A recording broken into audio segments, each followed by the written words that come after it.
on the path. If things stay the same way they are right now, there's a good chance that Lamont Paris Diesel is done after this season at the University of South Carolina. And we're not breaking any news here, but we're just putting, 2 and 2 together. And when you put 2 and 2 together, Diesel, you get fired. Fired. Yes, that's true. That's true. 2 plus 2 for Lamont equals fired. Welcome into Wire to Wire. He's Diesel back in the Ingles Market Studios. I'm Cole Bryson. So good to be with you. He is in Greenville in the studios. Like I said, I'm at Burns High School ahead of tonight's region championship game between Burns and Riverside, set up as I do for the home games in the press box. So we may be in different locations, but we are still on the same wavelength. However, the Gamecocks not on the same wavelength, not on the same sheet of music, Diesel. What a horrendous season it's been for South Carolina. We've obviously talked about it many, many times, but to open the show today, if this horse stays on this path, you, I, and just pretty much everybody out there can agree that there's a good chance Lamont Paris gets the axe. What happens? What has he shown you, even if the results aren't there? What intangible things has Lamont Paris shown you that would save his job at this point? Nothing in recent years. No. That's it. Nothing. And that's the first hurdle we have to get through, or the first stone that we have to turn over, Diesel, when we have this conversation, because we're going to get to like the what ifs in a second, and that's what we do a lot on the show. What if, and we'll get to some names out there as well if Lamont Paris were to be fired. But let me just ask this, and we talked about it yesterday with John Whittle of Big Spur. I know what you and I think. You know what you and I think. We know what the fans think. But Diesel, do you think there's any way Jeremiah Donati brings this guy back? The only way is that he shakes out the couch cushions, calls every rich donor he's got that he knows has over $1,000 in their bank account, and they say, sorry, Jerry, we can't afford the buyout.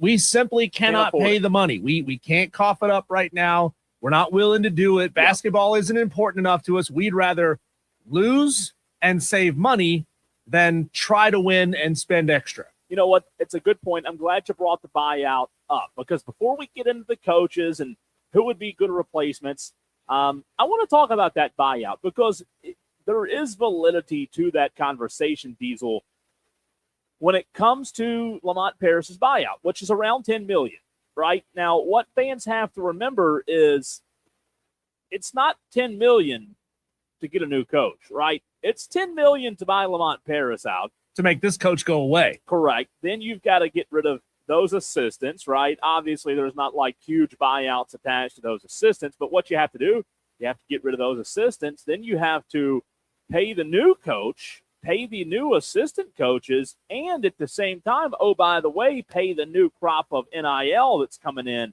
So let's just say, for example, we're talking about $10 million. A fan says, oh, it's only going to be $10 million to get rid of Lamont. No, it's probably going to be $35 to $40 million to get rid of Lamont. That's a high number. So that's where I think what you said, and I know we laugh about it and joke about it.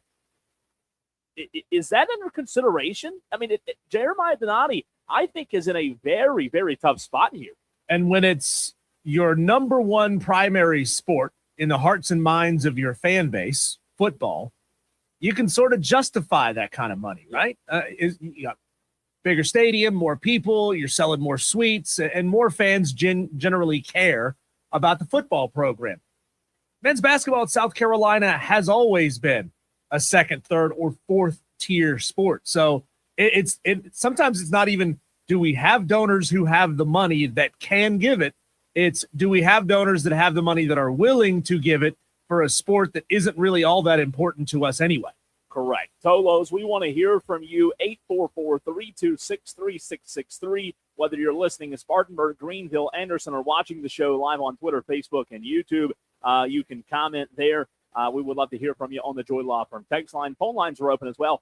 Jay Tez, before we get to these other coaches out there and other names, because I think in order for us to have that conversation, we have to decide, okay, do we think he's going to be gone? Well, here's a good text from Jay Tez Diesel. He says the buyout on Paris is $12 million plus. He's not going anywhere this year. And Jay Tez, look, I understand your line of thinking. And just like we said, if you just tuned into the show, just like we said, 12 million, 10, 12, whatever it is, whatever the exact number is, that's the buyout, just like Diesel said, to get rid of the guy to send him walking.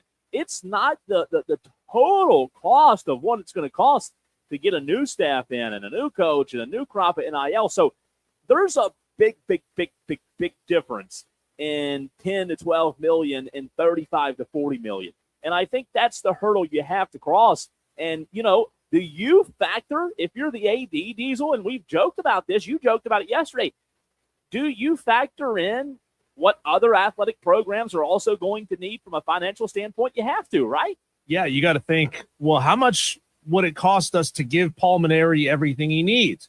Well, what if I need to move on from Paul Maneri after this season? The fans care more about baseball than they do men's basketball. Wouldn't it be a better use of our funding to fire Paul Maneri, fire his staff, hire a new staff, hire a new head coach, throw more money at recruiting next year? Wouldn't that be a better use of our money? It's like you're throwing good money after a pursuit that your fans actually care about versus throwing it at a pursuit that they're just kind of like, just don't embarrass us, and we're okay with basically anything you do.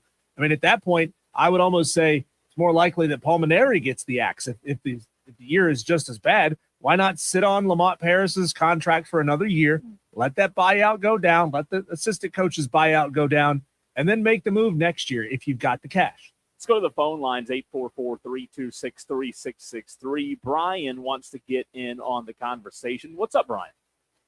Hey, what's going on, fellas? Hey, like I told y'all a little bit earlier in the year, my Broncos back. Even though we didn't make it to the Super Bowl, but we there. We're still there. We back. But on the Lamont Paris thing, I mean, sometimes, man, going to these big schools and, you know, I guess it's a challenge. And then, you know, the money has a lot to do with it, too. But sometimes that kills your career. You look at some of these mid-major guys that take those big jobs, and then their careers, you know, they don't win there. And now, you know, they're not the hot up-and-coming guy. Especially wish he was still at UT Chattanooga right now.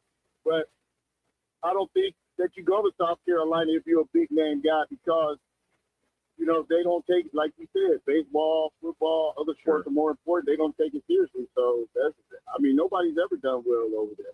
No, you're right. I mean, there's been a few years where Frank Martin had them in a deep run, but it's, to your point, it's always been the middle of the pack toward the bottom of the pack in the SEC. And, you know, until you prove that you can bring in the guys via the portal with an IL, I don't know that you're going to attract a big name. Well, and that's the thing, you know, like Don came there and you kind of have to be that kind of person that can build something from nothing because, you know, it's tough. It's tough at South Carolina. Like you said, Frank Martin was all right. I mean, he did Eddie Fogler back in the day was all right, but, you know, that's a career killer there. Go there, man, you're done. No doubt.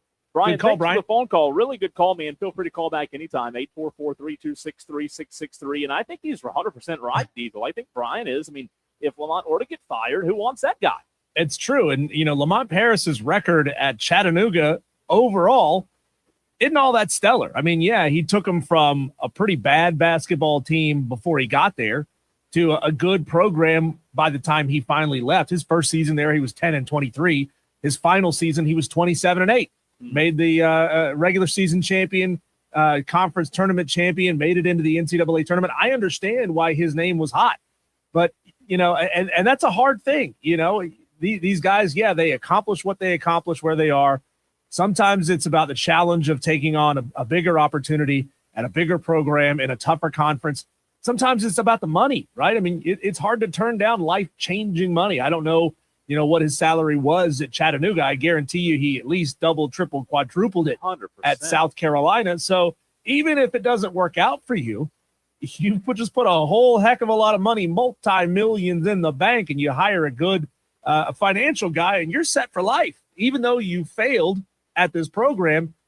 And I get it. It's like asking a mid-major or a G5 head football coach who's phenomenal at his mid-major program, hey, why did you stay here for 25, 35 years instead of making the jump up to a power program?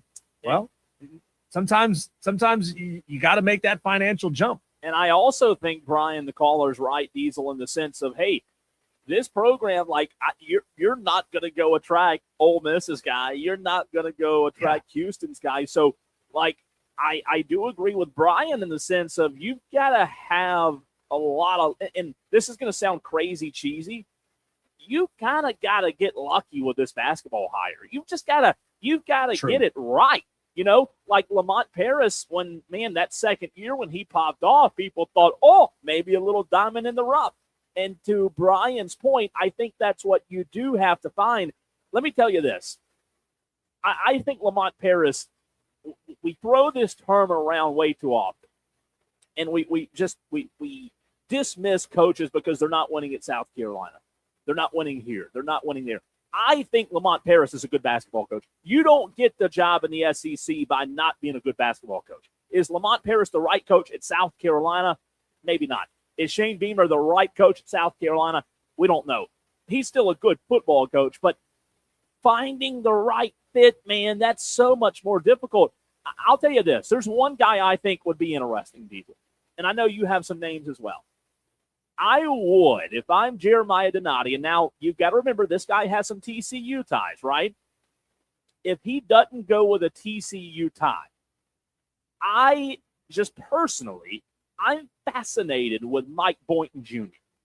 Mike Boynton Jr., currently an assistant coach at Michigan. He was the head coach at Oklahoma State. He was at Stephen F. Austin. He was at South Carolina as an assistant. He was at Wofford before that. He was at Coastal Carolina before that. He was at Furman as a GA, Diesel, after he finished his playing career at South Carolina. So Mike Boynton Jr. has climbed the ranks in a way. You look at since 2004, when that guy was at Furman, this guy's produced at the college level, and he spent a long time at Oklahoma State, long-ish time. And, you know, he's continued to rise through the ranks, and he's been good. He's been good at Oklahoma State. He's been in the postseason. I don't know if you're going to be able to go and get a splash higher guy. He was really good at Stephen F. Austin, man. Stephen F. Austin was 32-3, 29-5, 28-6. Now, he had some turbulent years, Diesel, at Oklahoma State, but guess what? There was a 21-9 year in there as well where he made it to the second round of the NCAA tournament.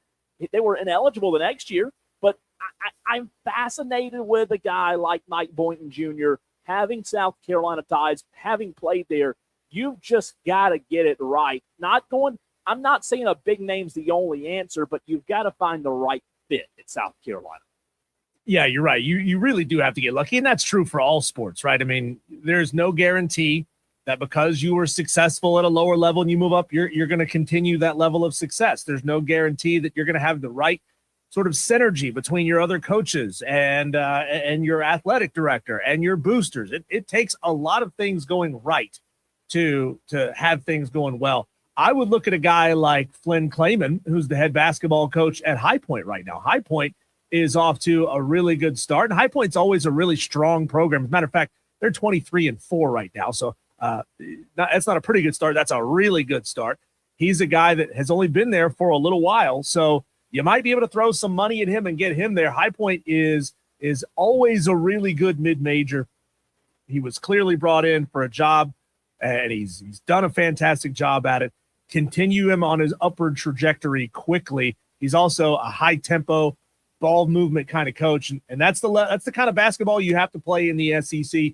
Defense be damned. Just go out there and score 85 points a night and hope for the best. You know what's funny? I was having this conversation with a friend of mine, Diesel, and you talk about a guy, you know, from a conference smaller than the SEC. Let's say, for example, a Bob Ritchie from Furman.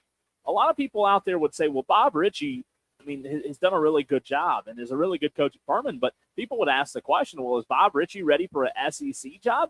Well, those same people that would ask the question about Bob Ritchie being ready for an SEC job, I'd say back to them, well, was Lamont Paris any more qualified? And you tell me if I'm wrong on this. You tell me if I'm off on this.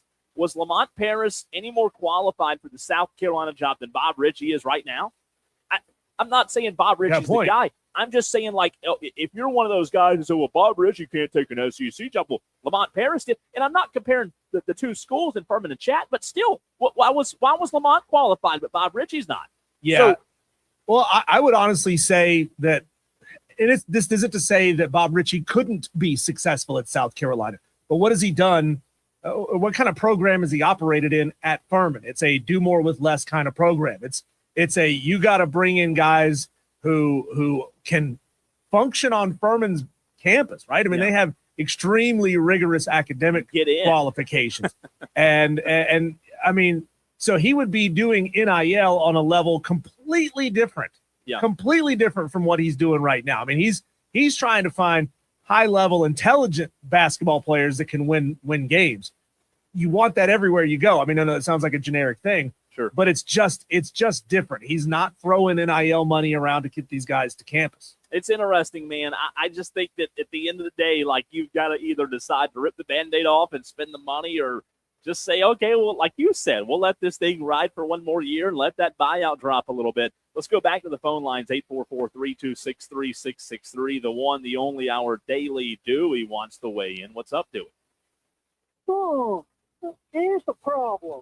You have Shane Beamer, you got Lamont Paris, and you got Paul Maneri. All of them coach the three major sports that we all like. We all like Dawn Staley, so she's in a league of her own. But here's the problem. All three of them need to be fired.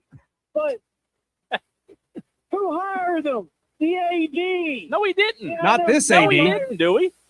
Well, hold on.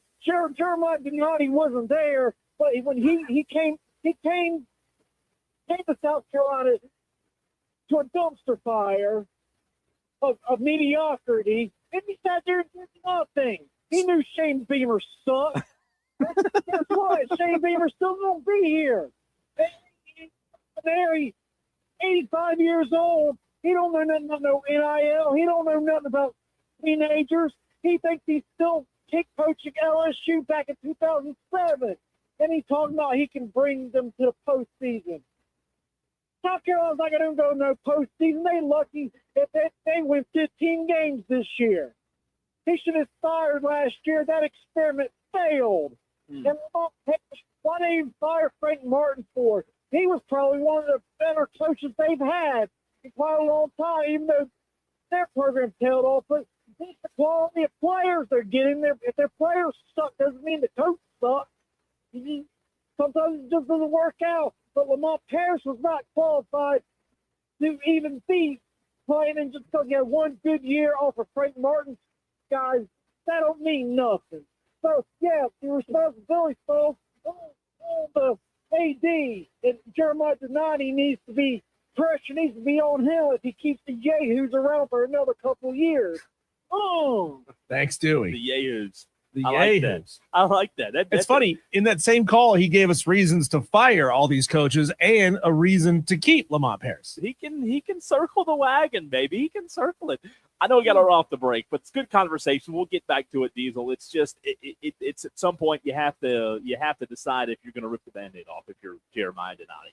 That's very true. Hey, Cole, when we come back, let's bring it back local right here to the upstate of South Carolina. We're not far away from opening day of the Hub City Spartanburgers' second season. And we're going to talk to Ian Unsworth, the broadcast and media relations manager for the Spartanburgers, next, right here on the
for Fan Bo. This is Wire to Wire with Cole Bryson and Diesel on the Fan Upstate. Well, baseball is back on the college diamond at least. South Carolina up 4-0 right now in the seventh inning against Northern Kentucky. To talk Hub City Spartanburgers baseball, a stadium that you'll see the South Carolina Gamecocks performing in here in just a couple of short days. We bring on Ian Unsworth, the broadcast and media relations manager for the Hub City Spartanburgers.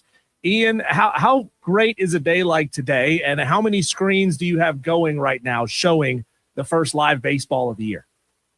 A lot. I just left our office where we had 3 games going at once, and I was actually just listening to Derek and Stuart on the Gamecock Radio Network to help brush up on USC. We've got Wofford and USC here Tuesday, so the field is currently being watered. Right, we're painting the tops of the dugouts. A little bit of elbow grease, manual labor to get the ballpark ready, but very, very excited to have the Diamonds back in play and the pills being thrown around. It feels, and South Carolina is starting to feel like spring, too. No doubt about it. Ian, it's Cole here, man. Appreciate you hopping on with us as always. You know, the very first game played at Fifth Third Park was a college game almost a year ago between USC Upstate and Wofford. What do you have in store for this one? And when you talk about college games being at Fifth Third Park, what kind of emphasis does the program, do the Hub City Spartanburgers want to continue to put on bringing college games to Fifth Third Park in the future? Well, I think it's fantastic, first and foremost, for our local fan base here in Spartanburg to have Wofford and Upstate playing here every year against each other and against other schools across the Palmetto State, and even if it's SoCon or Big South play every here and there. But it's great to get those people out, because last year that first game was for all of Spartanburg, and to see the hugs and the high fives and the celebration of people walking in here and seeing it for the very first time was something I'll never forget. And college baseball, it really works for us because we don't have Texas Rangers minor leaguers here yet. We don't have a whole season, 132 games to get through. So we've got all of February and all of March to host these college games. Not only do we have USC and Wofford this week, we've got a tournament coming up at the end of the week with Northwestern, Cornell, and Boston College, led by Todd Interdonato, the former Wofford head man. They're all coming down here to play. And then in March, we've got Upstate Wofford again. And then in May, we've got Upstate hosting Clemson at our park. So really excited to bring in the locals once again, but also to welcome those that wear the garnet and also wear the Clemson orange this year.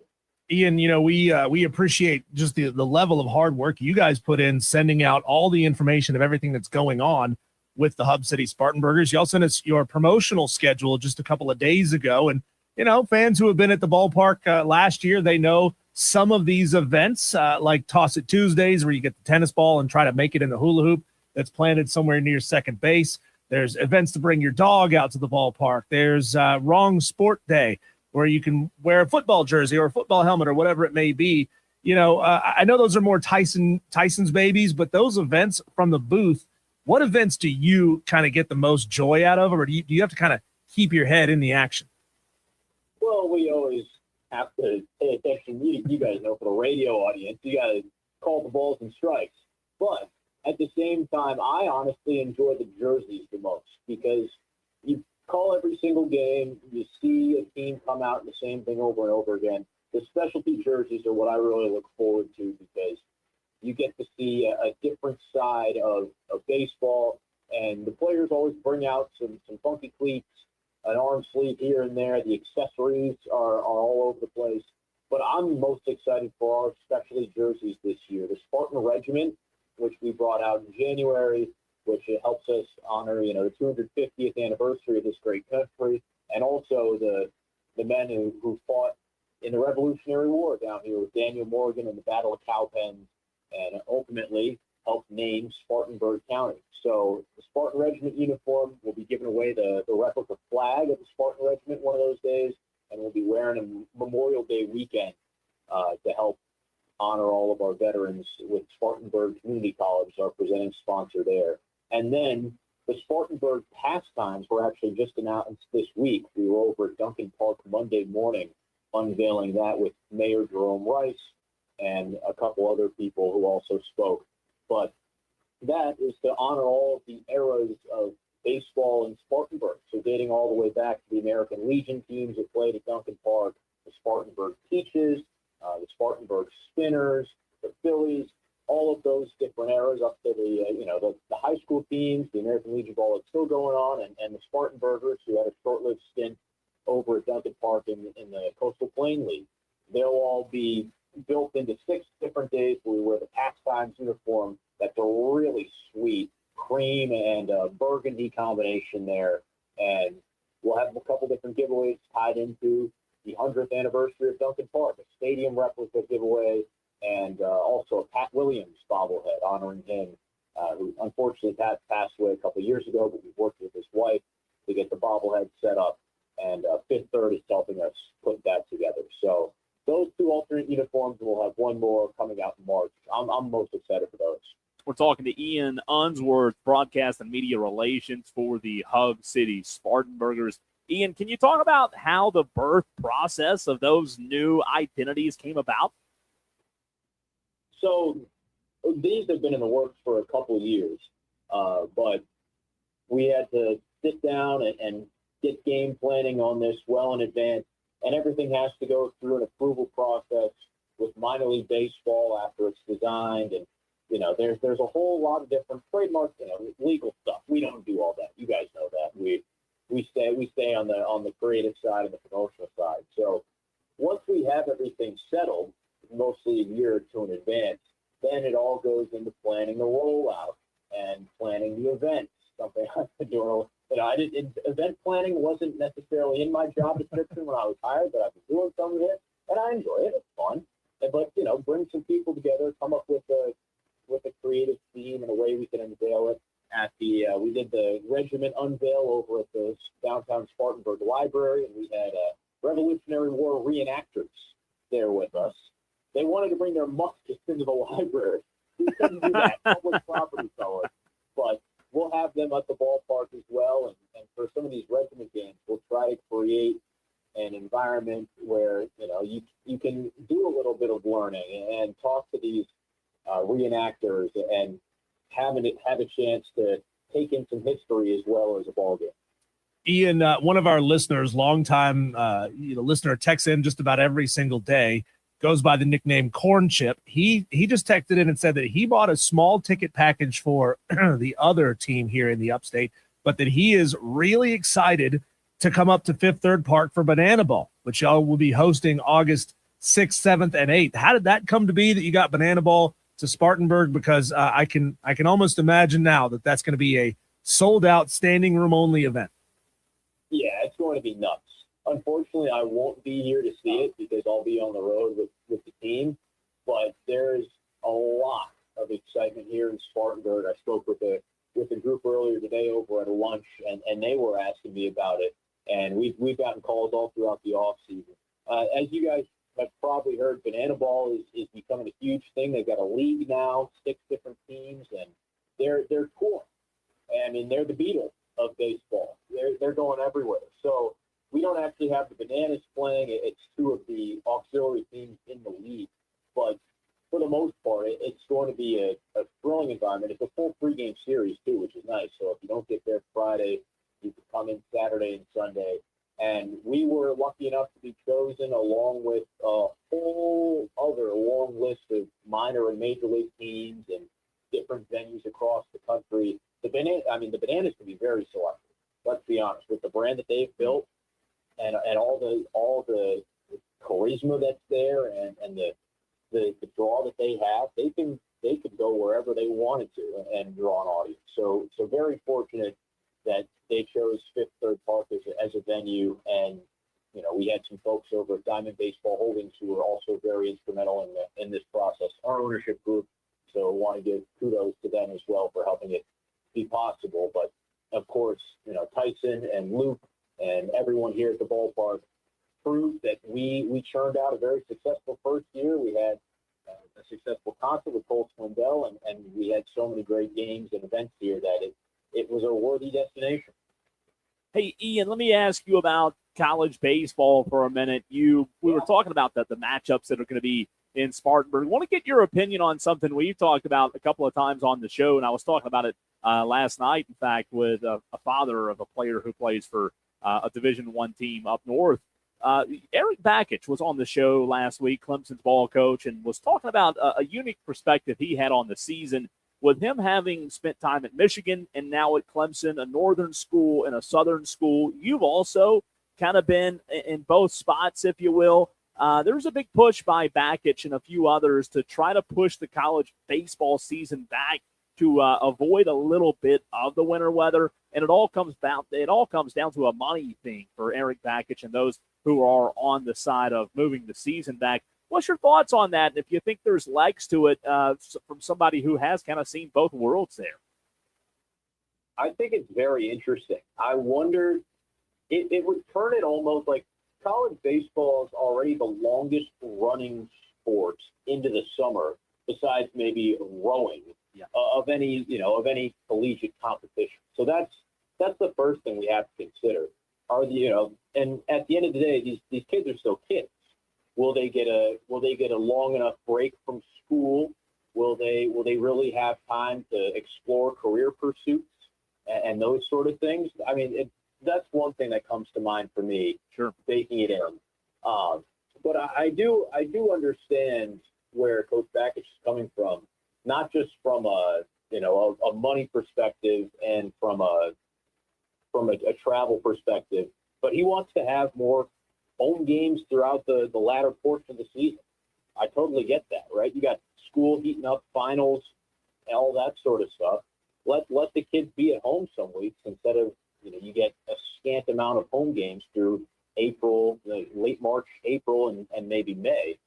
And also in the front end, you get let kids be students too by pushing the season back and not having to jump into practice and ramp up as early.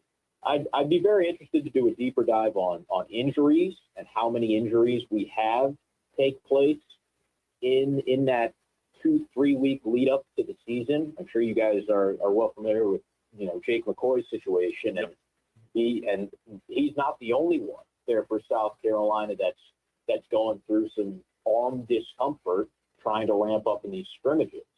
Luckily, at least for now, he's the only one whose season has ended. But across college baseball, do they need more ramp up time? Is that an issue? I mean, look at all these big leaguers that are going to spring training and right away, oh, I got a broken hand. Oh, my shoulder's tight. My forearm is doing this and that. So what value does that have? And there are a lot of different perspectives to consider, but I can't tell you, as someone that played baseball in the North, going out there, practicing on a frozen field, and then having the first 3 weeks of my high school season canceled was not fun. So anyone living above like the Kentucky, Tennessee, Mason-Dixon line, I understand where they're coming from. Ian Unsworth, broadcast and media relations for the Hub City Spartanburgers, joining us here on the Fan Upstate. Tell us about this team that you'll have here coming up in your second season in 2026. Are they looking like a small ball kind of team? Or are they looking like a couple of big hitters? What do we got? Well, it's going to be very interesting how it all shakes out. First and foremost, the coaching staff has turned over. Chad Comer has been promoted up to Double-A, and Jay Solinger, Thomas St. Clair, development coach, pitching coach, following in there as well. So our coaching staff has no returners from last year. I actually just met our new manager, Carlos Maldonado, today. He's up checking the place out. He's about to head back to Arizona and get situated for spring training. But he was a former catcher, big leaguer with the Nats, with the Pirates, and he spent a lot of time in Hickory before getting the bump up to Hub City. So he's very experienced, and he knows almost all the players that he'll be managing this year. It's not like he'll be dealing with a whole new group of guys. But honestly, I expect it to be about 50-50 returners and newbies. Probably a good chunk of the guys from last year who we had on the championship roster are coming back. And that's Hayden Scarborough, who's one of the top pitching prospects in the Rangers organization. He made a bunch of great jumps last year. A 2.45 ERA, 114 strikeouts in 88 innings.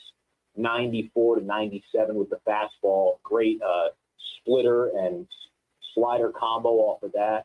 But there will definitely be some turnover, I think, especially when it comes to who else is going to be starting, given that a lot of Rangers prospects have been traded over the offseason and at the trade deadline last year. I think there will be a big push to get guys up, especially some of the guys who spent a lot of time with us last year on the pitching side, get them up to Double-A and fill in those gaps.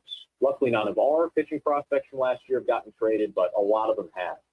Position player-wise, I expect to see a good amount of returning faces. Malcolm Moore, Dylan Dreiling, Casey Cook. Would not be surprised if they at least start the year with us. I mean, Malcolm and Dylan both had some injuries throughout the year. Malcolm was out for almost half the season with that broken hand, which really stung. But they both went out to the Arizona Fall League and had successful stints there, and excited to see them back. And a lot of youth, I think, on the offensive side. Guys getting bumped up late like Maxton Martin and Tony Macias, who were both born in 2005. Wow. So, yeah, young guys that are still getting their, second or third taste of pro baseball. But hopefully, fingers crossed, Arturo Diesel is back, right? That he was a fan favorite. And we got a Diesel bobblehead giveaway in the works this year. And there's a chance that a lot of youth is still coming from Low A Hickory. That means top prospects, right? Top 10, 15 guys, but guys that are going to be 19 and 20 years old. So there'll be a lot of learning this year, that's for sure. Ian, high school athletics are a big part of our coverage in the upstate, Spartanburg, Greenville, Anderson. Talk about some big news you guys released just yesterday, earlier this week, if you will, about some big-time high school programs getting the chance to come play at Fifth Third Park here in just a few days, few weeks. Yeah, of course. The Steve Sanders Championship is coming to Fifth Third Park. Really, really exciting news to have those games, especially the high-level competition that'll kick off the season. Ben Waddle, who's the head coach over there at Broome for forever now, has been really instrumental in helping us get that started. But, they'll play their little pool games at the different high schools, Duncan Park, Inman Mill, all those spots, and then they'll bring it to Fifth Third Park for the championship on a Monday, no less, March 2nd. But then afterwards, we'll have Broome and Chesney on the 9th, 6 o'clock first pitch. Chapman and Boiling Springs on the 14th at 1 o'clock. Woodruff and Landrum after them at 4:30. And March 21st, I think, is the marquee matchup, if we're being completely honest. Dorman's loaded this year, as you guys probably know. They've got some dudes.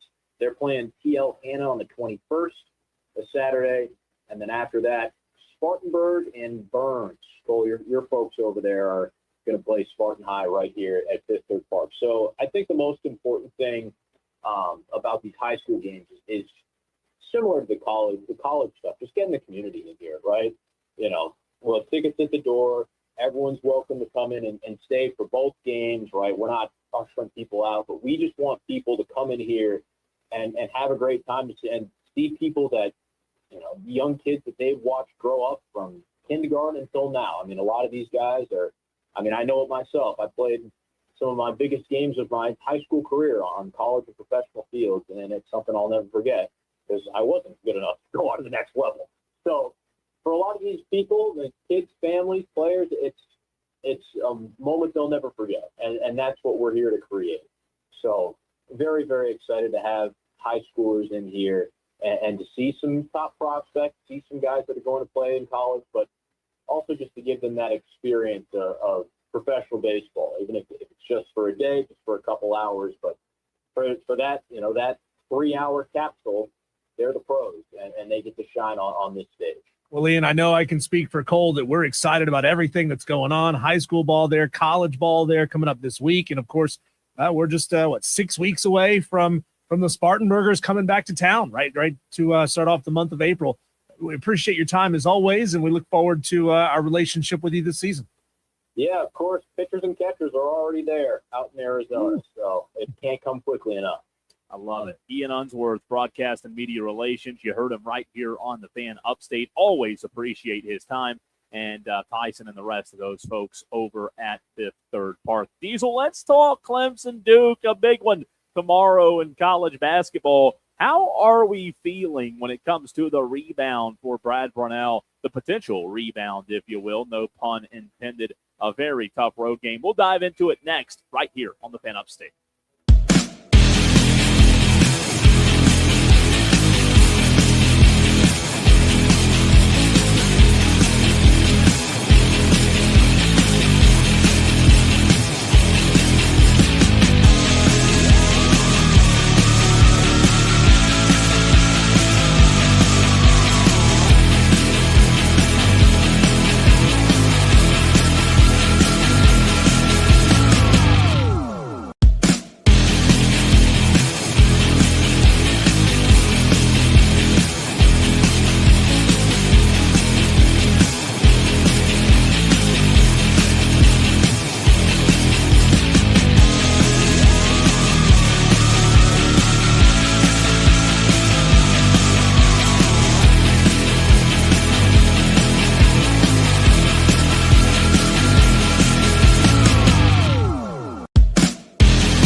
phone. This is Wire to Wire with Diesel and Cole Bryson on the Fan Upstate.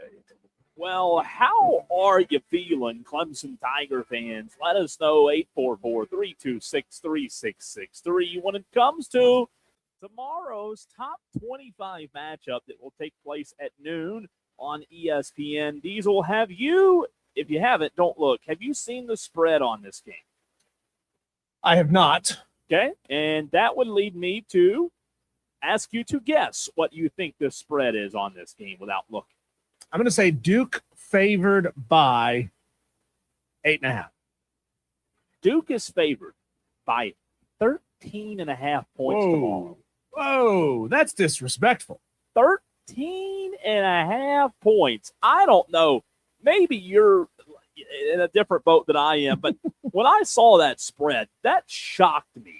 The total is set at 133.5. Look, Duke's the better team on paper. I have no doubt that Duke's going to win. I'm picking Duke to win. Do I think that Duke wins by 13.5? Well, I don't know. I'll tell you this. That's a lot of points, and it's a home game, but Clemson's coming off of a loss. So I think just looking at that spread off the cuff, it is at Cameron Indoor Stadium in Durham. That matters, right? We all know that. We saw Clemson last year take down Duke at Clemson. Cooper flag slips, and the ball game ends. Does Duke lose to Clemson 2 years in a row? I don't think so, but that just feels like way too many points for me. This is a big game. This is a game, Diesel, I think Clemson has to kind of prove the people like you and I, and tell me if I'm wrong on this, prove us wrong in the sense of like, hey, we're not in the camp of we don't believe in you. We're just in the camp of we don't know how you're going to look against the best teams in the country because you did lose back-to-back to BYU and Alabama. Do you have the guys that can go flat, get it against a really good team like Duke? Well, it's clear that Vegas doesn't respect Clemson, even though they're consistent. They probably look at them like they've been doing it against middle of the road to bottom end of the ACC teams. And let's be real, they kind of have.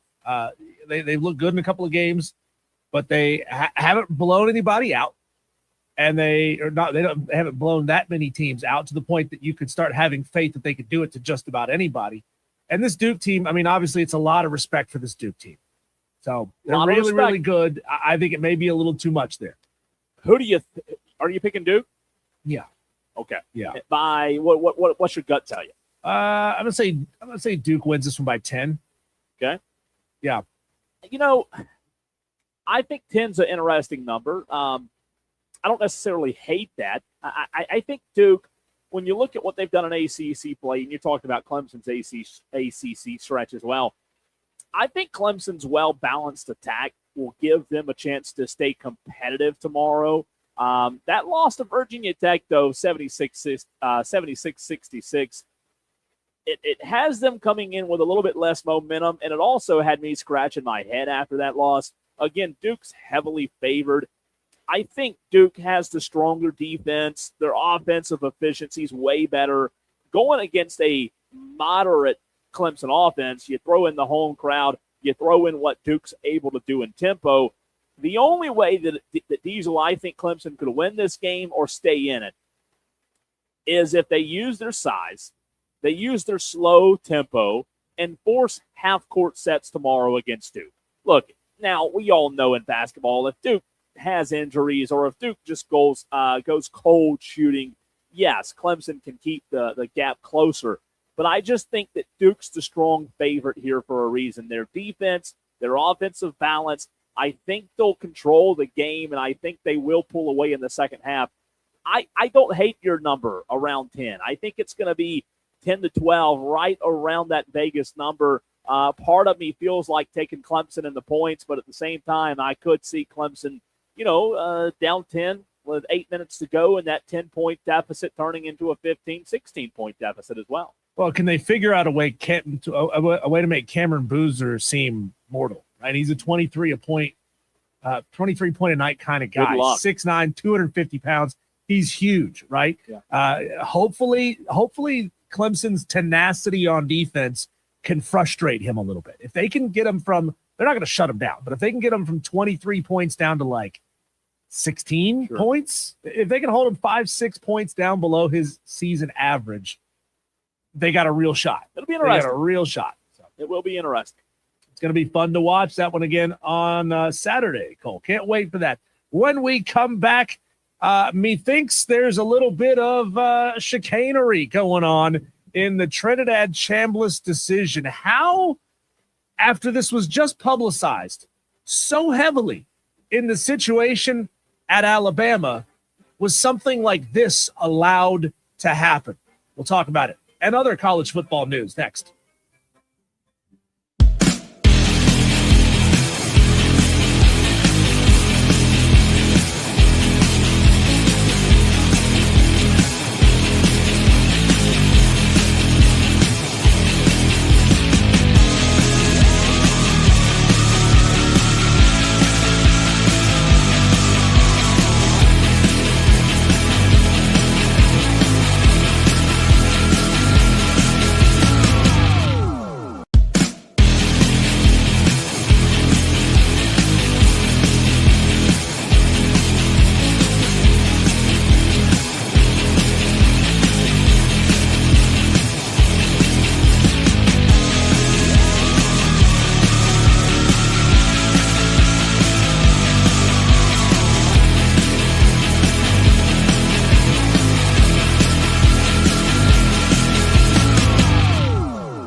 I want the NCAA to stand down and leave the kid alone. I'm very, very happy with this rule and let the kid play. It ain't too many people that are looking to stay in college, these days, particularly with the way the NCAA runs its business. Here's a kid that wants to play college football. We all know that based on the year that he had, where he led the SEC in passing yards, where he threw for 22 touchdowns, ran for 8 more, was the SEC passing leader, got Ole Miss to college football playoffs. They won 2 games there. He put forth a virtuoso performance against Georgia with 362 yards passing. The kid can ball, okay? And college football would benefit immensely to see him on center stage the next season, rather, after the year he just had at Ole Miss, coming from Division II Ferris State, supposedly going to be a backup, and he exceeds expectation. Leave this man alone. Why are you fighting him? Let this man play. He wants to play college football. How many people want to stay in college when you got the NCAA hovering over you with their trifling self? Leave him alone. Let him play. The judge ruled that he's eligible. You understand? Medical red shirt and all of that. Let this man play. Let him have his eligibility. Do not appeal at NCAA. Let him play. It's great for college football. It's a great story, and he's a great talent. Leave him alone. Let him play. It's amazing how many things Stephen A. Smith was wrong about in that minute and 15-second piece of audio, Cole. Welcome into Wire to Wire. He's Cole Bryson. I'm Diesel. Are you familiar with the term? It's a court proceeding in which the outcome is already known before you go into it. So it's a sham. It's meaningless. And I say that the Trinidad Chambliss eligibility temporary injunction case is a kangaroo court, because how is it possible that we all knew in the Charles Bediako case that the judge was an Alabama donor, and that definitely influenced his decision to let Charles Bediako play? And after the fact, it's been revealed that the judge in this situation, Judge Robert Whitwell in Mississippi, is an Ole Miss alum and was accepting autographed footballs from his quarterback after the hearing was completed.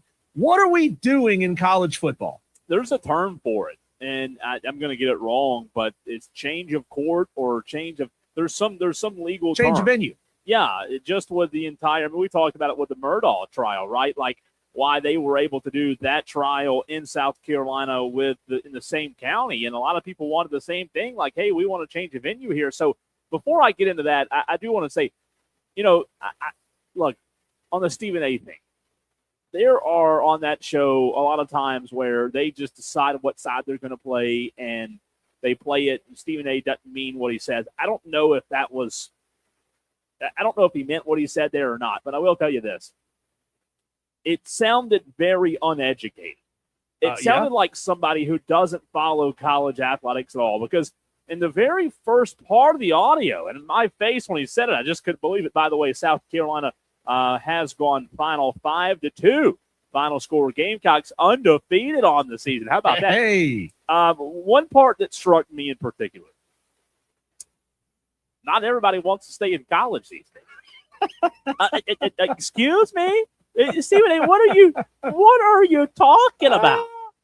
That just shows the level of ignorance that Stephen A. Smith has when it comes to college athletics. Not everybody wants to stay. Well, 2 things there. Number 1, you're wrong. Everybody wants to stay if they know they're not going to go pro. Number 2, they're not staying in the classroom. He makes it sound like, he's staying in college. He wants to go to the library 1 more year. He loves give me a break. That is the most ignorant sounding statement I've ever heard from Stephen A. Smith. It's bad. People don't want to stay in college because of the way the NCAA runs their business. The NCAA is not running things anymore. What is he talking about?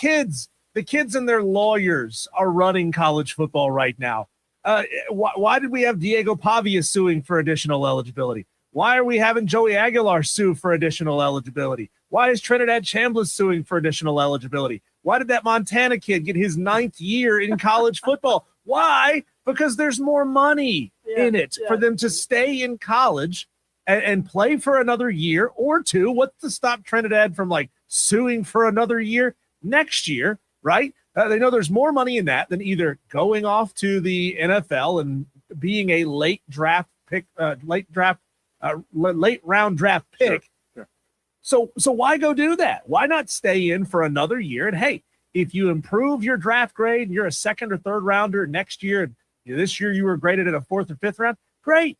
You just improved your stock. Now, you just made some more money. But otherwise, you're not going to make anywhere near that kind of money out on the job market. So why not try? Why not sue? Damn the rules. Damn what it does to the game itself. Just let me sue for me so that I can go back and collect my $3, $4, $5, $10 million.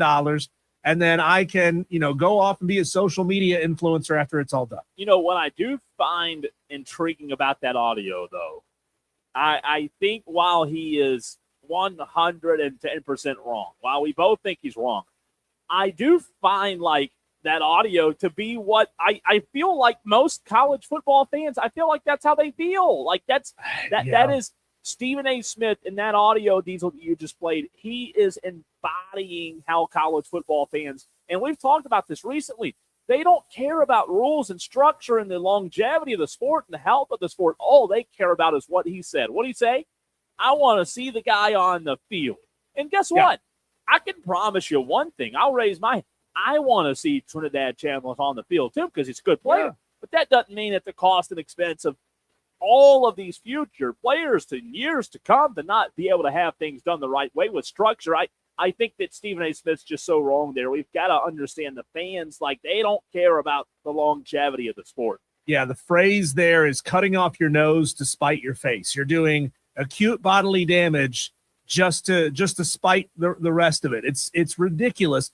The fact that this was an Ole Miss judge and that he was accepting an autograph from Trinidad Chambliss, Ole Miss alum, by the way, and he was accepting autographs after. Right there tells you exactly why the ruling went the way that it went. I mean, we've been talking all week about how the NCAA denied the waiver. They denied the request to review the waiver, and this was ultimately going to go to court. And it's fake. It's wrong. It's transparent and obvious as to why he won this. I mean, it will always call into question why the decision was made. And apparently, Cole, I don't have this in front of me, but I did read somewhere that the NCAA representatives didn't even show up for the reading of the decision. They knew what was going to happen, so they said, forget this. We're not going to be around for this. Now, as far as Stephen A. is concerned, Cole, at this point, knowing this, Ole Miss alum, happily accepting autographs from the guy that he just ruled would be eligible. Do you agree with Stephen A. Smith and say, you know what, just let it go. Don't continue down this path. Don't reopen an appeal. Don't go down that road, because then the theory is that it makes you look petty if you're the NCAA to continue to try to hammer Trinidad. Well, here's to answer that. Number one, I don't care if I look petty. I don't care if I look petty. I want the right thing done. If it takes looking petty, I'll do it. But I do think you have to pick your battles, and I think that's why I think the NCAA and the powers that be are in such a difficult spot with these college athletes in the way that they're being allowed to play so long, because at the end of the day, you don't have, I don't know that the NCAA has the manpower to keep fighting these battles tooth and nail till the very end and appeal again and lose and appeal again and lose and then appeal again. Yeah. Eventually, I do think there's maybe part of me that does agree with Stephen A. in that sense that maybe we have to, count our losses and try again. But where does that get you? That's what's tough about it. Where does that get you, Deej? Do this trial in Hattiesburg, Mississippi. Do the trial in Starkville, Mississippi. Do it anywhere else, but with a judge that is an Ole Miss alum. You're not getting the same decision. You're simply not. I don't believe it.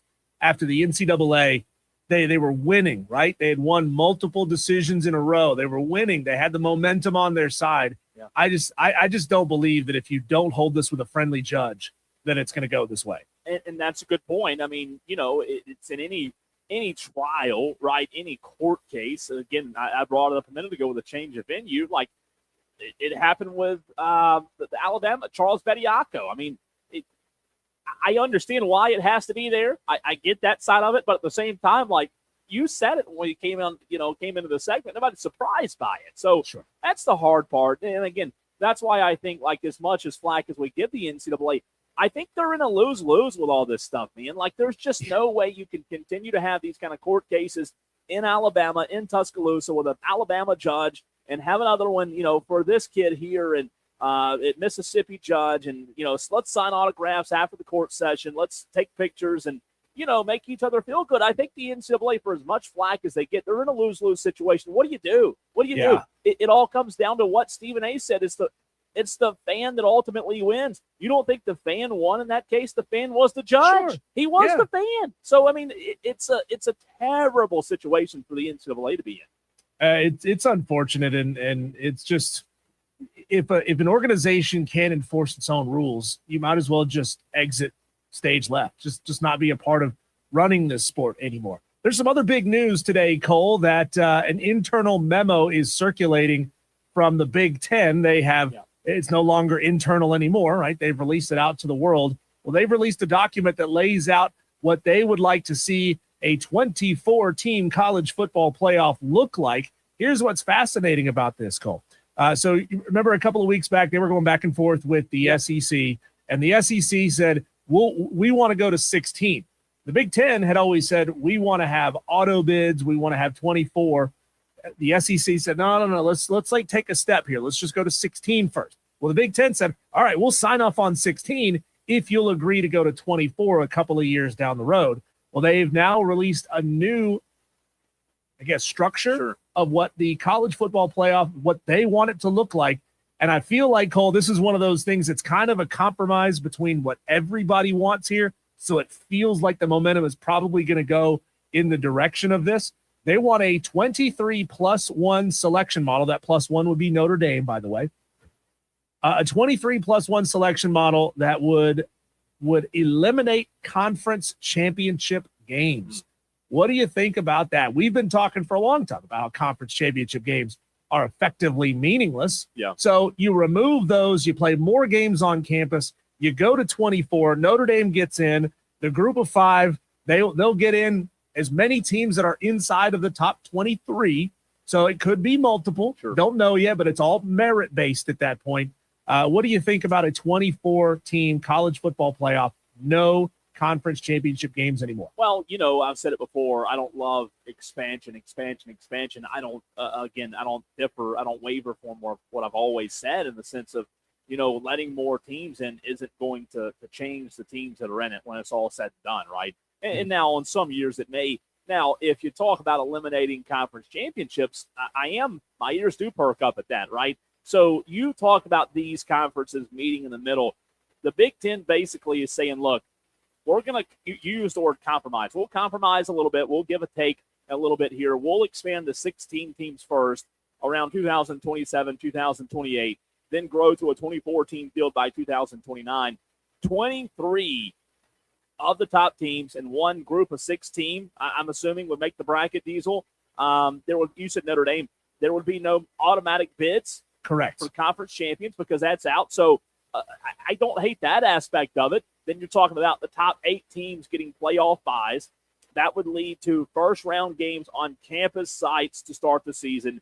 And, look, when you talk about eliminating conference championship games, you have to. Like, there's no – I know there's money to be made, but guess what? There's also money to be made in more college football playoff games.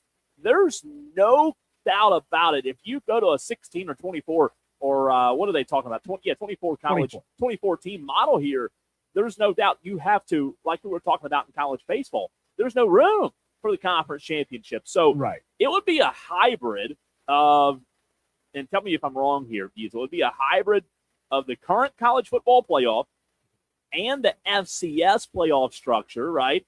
With meaningful games later in the season, even for teams that stumble early. I know there will be a lot of conflict in the room when it comes to the conferences getting on board for this. But if it does mean that we eventually have to eliminate the conference championship games, I'm willing to listen.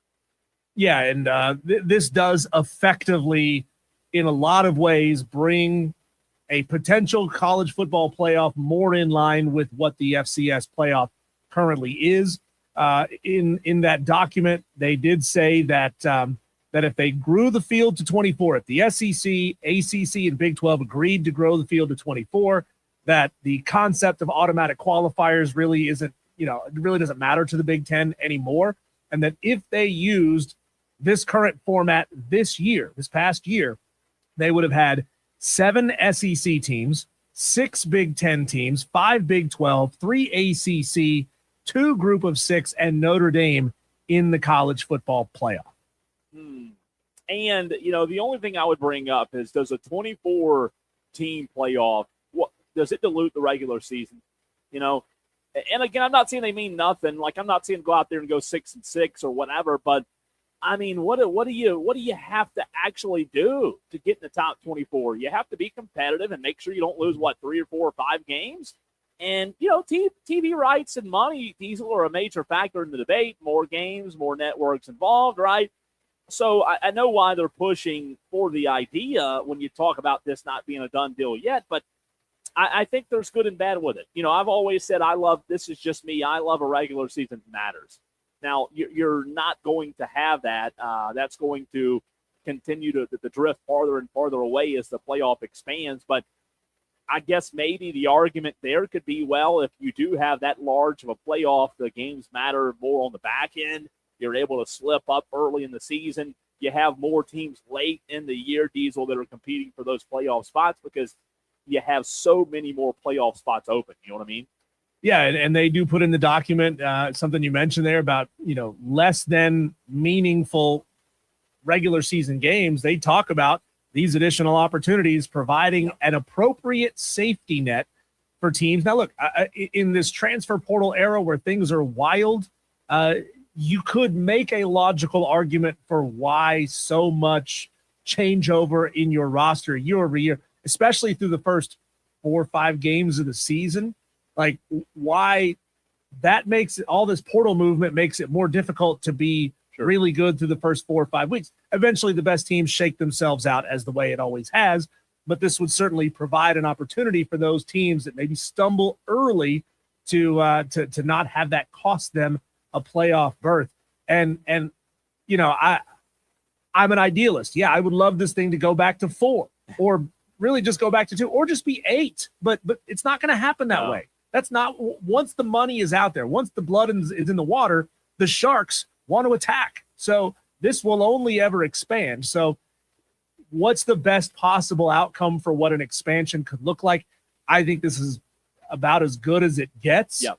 And like I said, we saw what happened with the FCS playoff, and more often than not, it does lend itself out to the best team wins a national championship, and we get pretty good matchups all throughout this thing. Every single matchup is not going to be amazing. That's just how it goes. But I think more often than not, it will, it will shake itself out to the best teams get there and should give us some good products. It'll be interesting to see, Diesel. Earlier in the week, we had a great conversation with Lulu Kesson of the Greenville News talking Gamecocks. Man, the Lady Gamecocks have a big one against LSU. We'll dive into that, talk all things Gamecocks with Lulu next right here on the Fan Upstate.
Bryson and Diesel on the Fan Upstate.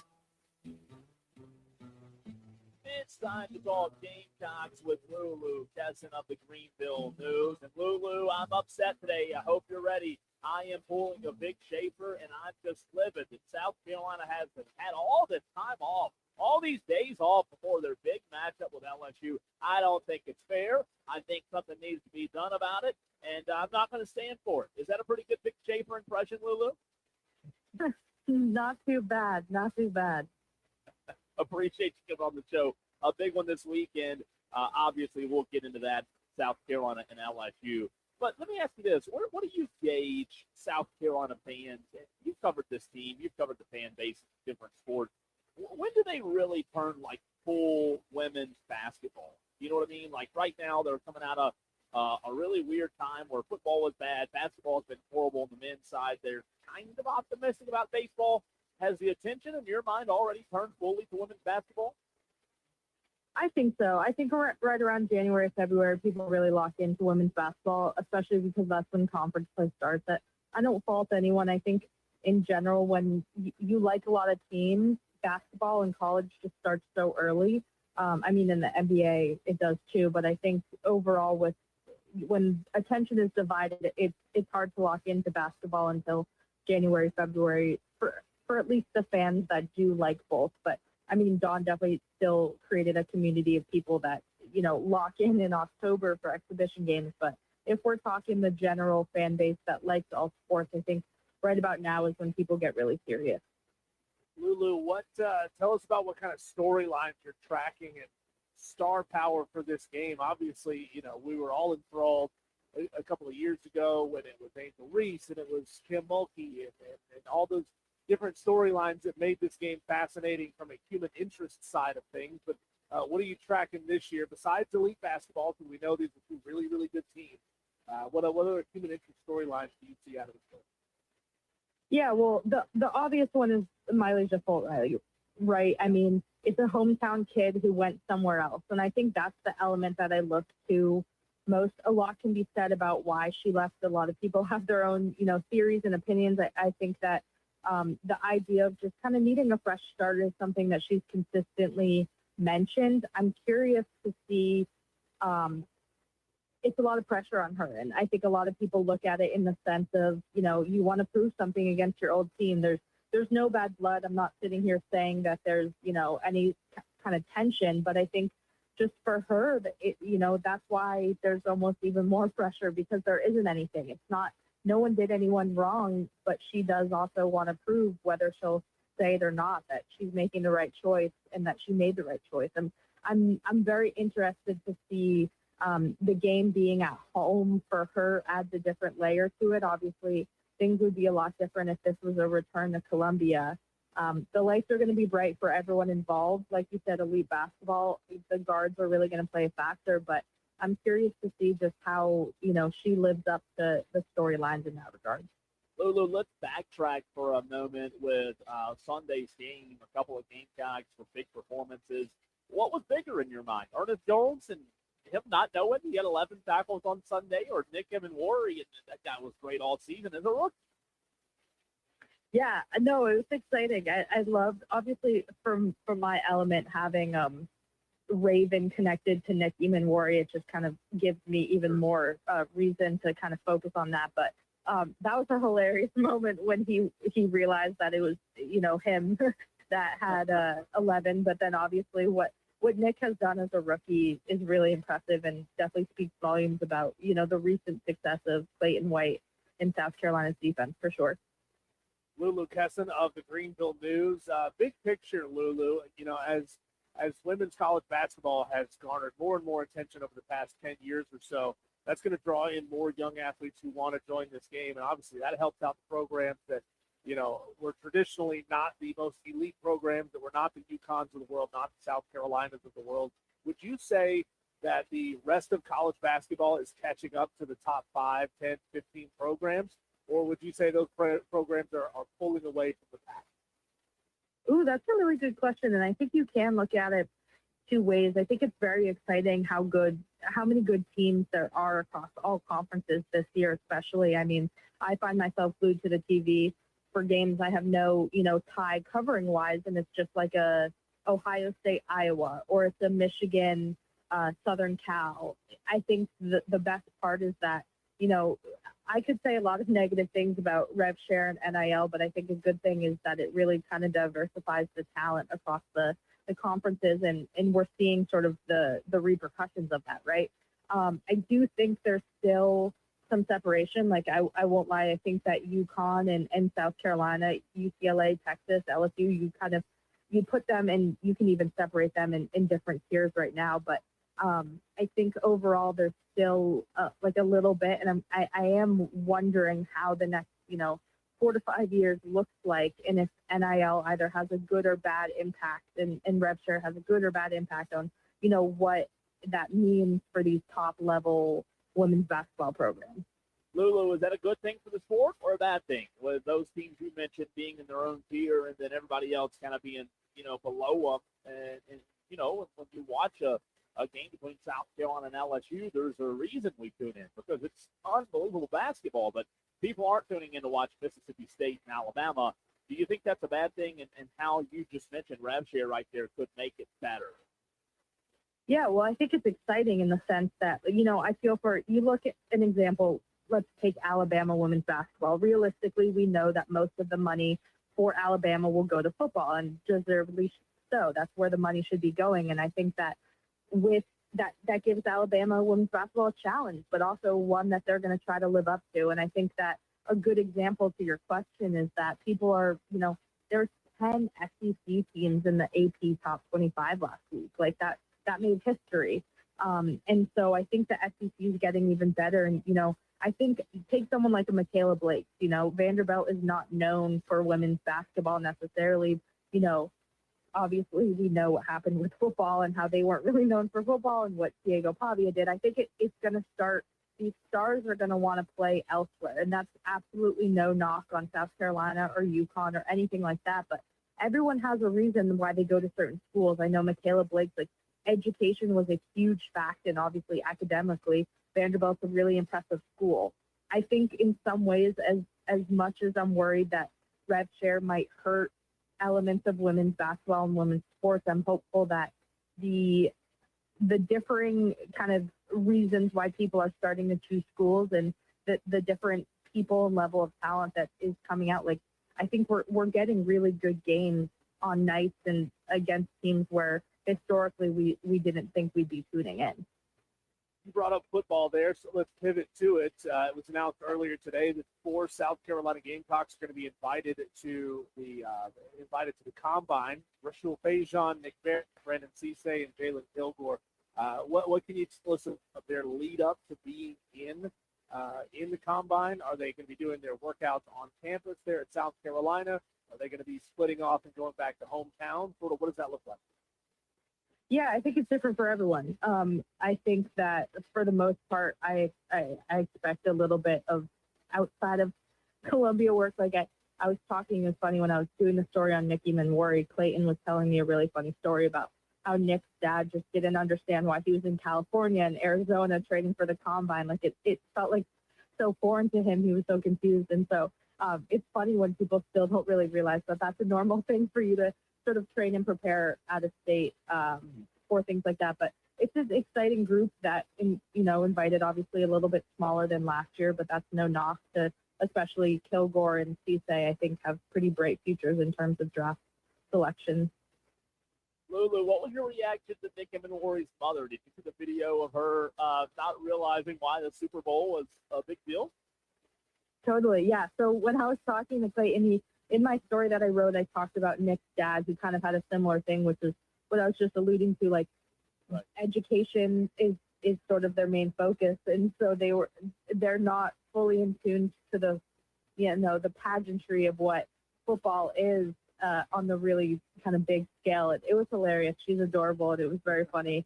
I'm glad that I'm happy for Noah, who got the video, and that it's making the rounds, because it's a very sort of wholesome moment that reminds us that not everyone has the same story leading up to a game. Lulu, how did you spend the Super Bowl? What was the spread like at your house? And were you locked into what parts of the game were you locked into? Yeah, well, honestly, even though I'm from Massachusetts and a Patriots fan, I missed a good chunk of it working the Tennessee game. I was lucky enough where some of my friends that cover Tennessee stayed with me, so I knew I'd be having people over, but all of us were working, honestly, up in kind of until the third quarter-ish. I did, catch the end of it. If I wanted to see what I saw, the Patriots definitely disappointed me in some ways, but at the same time, it was a good game. And to be honest, it's such a busy work week. I know this kind of sounds like a cop out, but it was such a busy work week and still is that my heart wasn't entirely invested in the game. And I kind of didn't expect the Patriots to be there in the first place, which definitely eased some of the pain.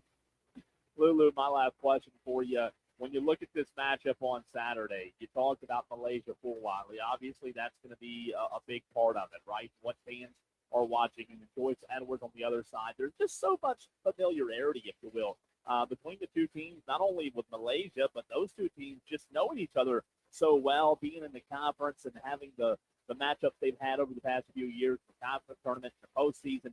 What do you watch for? What in your mind is going to decide the game on Saturday for the Lady Gamecocks?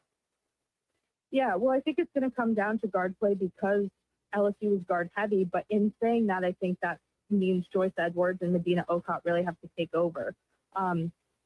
I talked about Malaysia Full Wiley and everyone's going to, but, Michaela Williams and Flajay Johnson have been there and are huge and are difference makers. And, Michaela Williams had 20 points in the loss to Texas the other day. So I think it's going to come down to, we know Raven Johnson can defend, right? But can Tessa Johnson, can Isla McDowell, can Dawn potentially get back to Got McKeer and Maddie McDaniel, who are injured for the game? So I think it's Joyce Edwards has to go Joyce Edwards mode. And obviously Raven, whoever she defends, we know is going to give a good matchup there. But I think it's everyone around them that really matters because you can't count out what Flajay and what Michaela Williams are doing. Their point guard Jada is really good, and then freshman Grace Noss is having a good season. So this is a different LSU team than South Carolina's dealt with. They don't run their offense through a center like they did with Angel Reese and don't sort of run it through a rebounding machine like Anissa Morrow was last year. So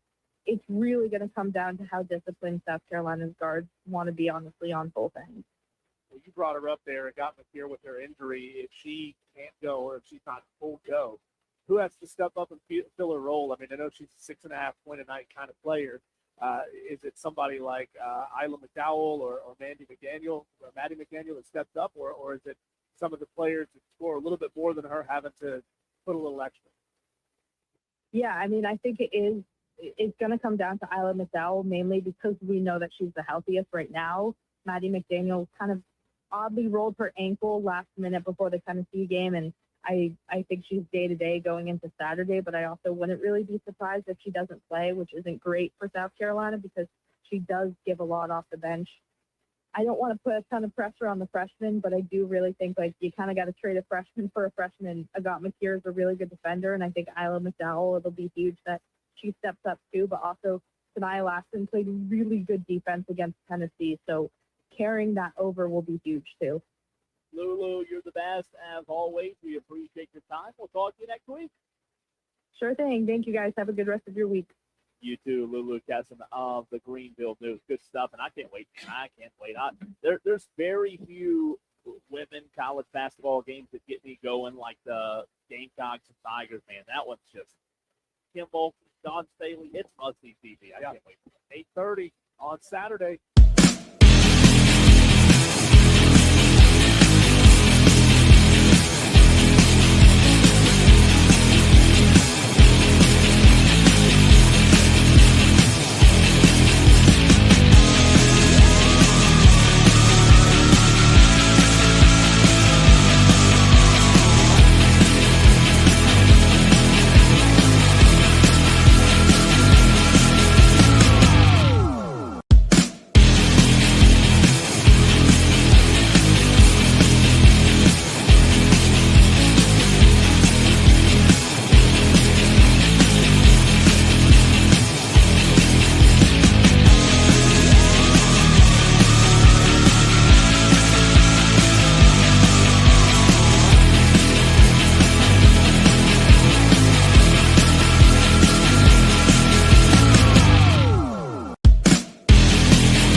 844 fan phone. This is Wire to Wire with Diesel and Cole Bryson on the Fan Upstate. Well, a ton to get to today. Let's not waste any time, Cole. These are our daily wires. The buzz happening around the sports world. Patrick Evans went yard to give the South Carolina Gamecocks their first home run of the season en route to their first win of the season. A 5-2 win over Northern Kentucky, the Norse.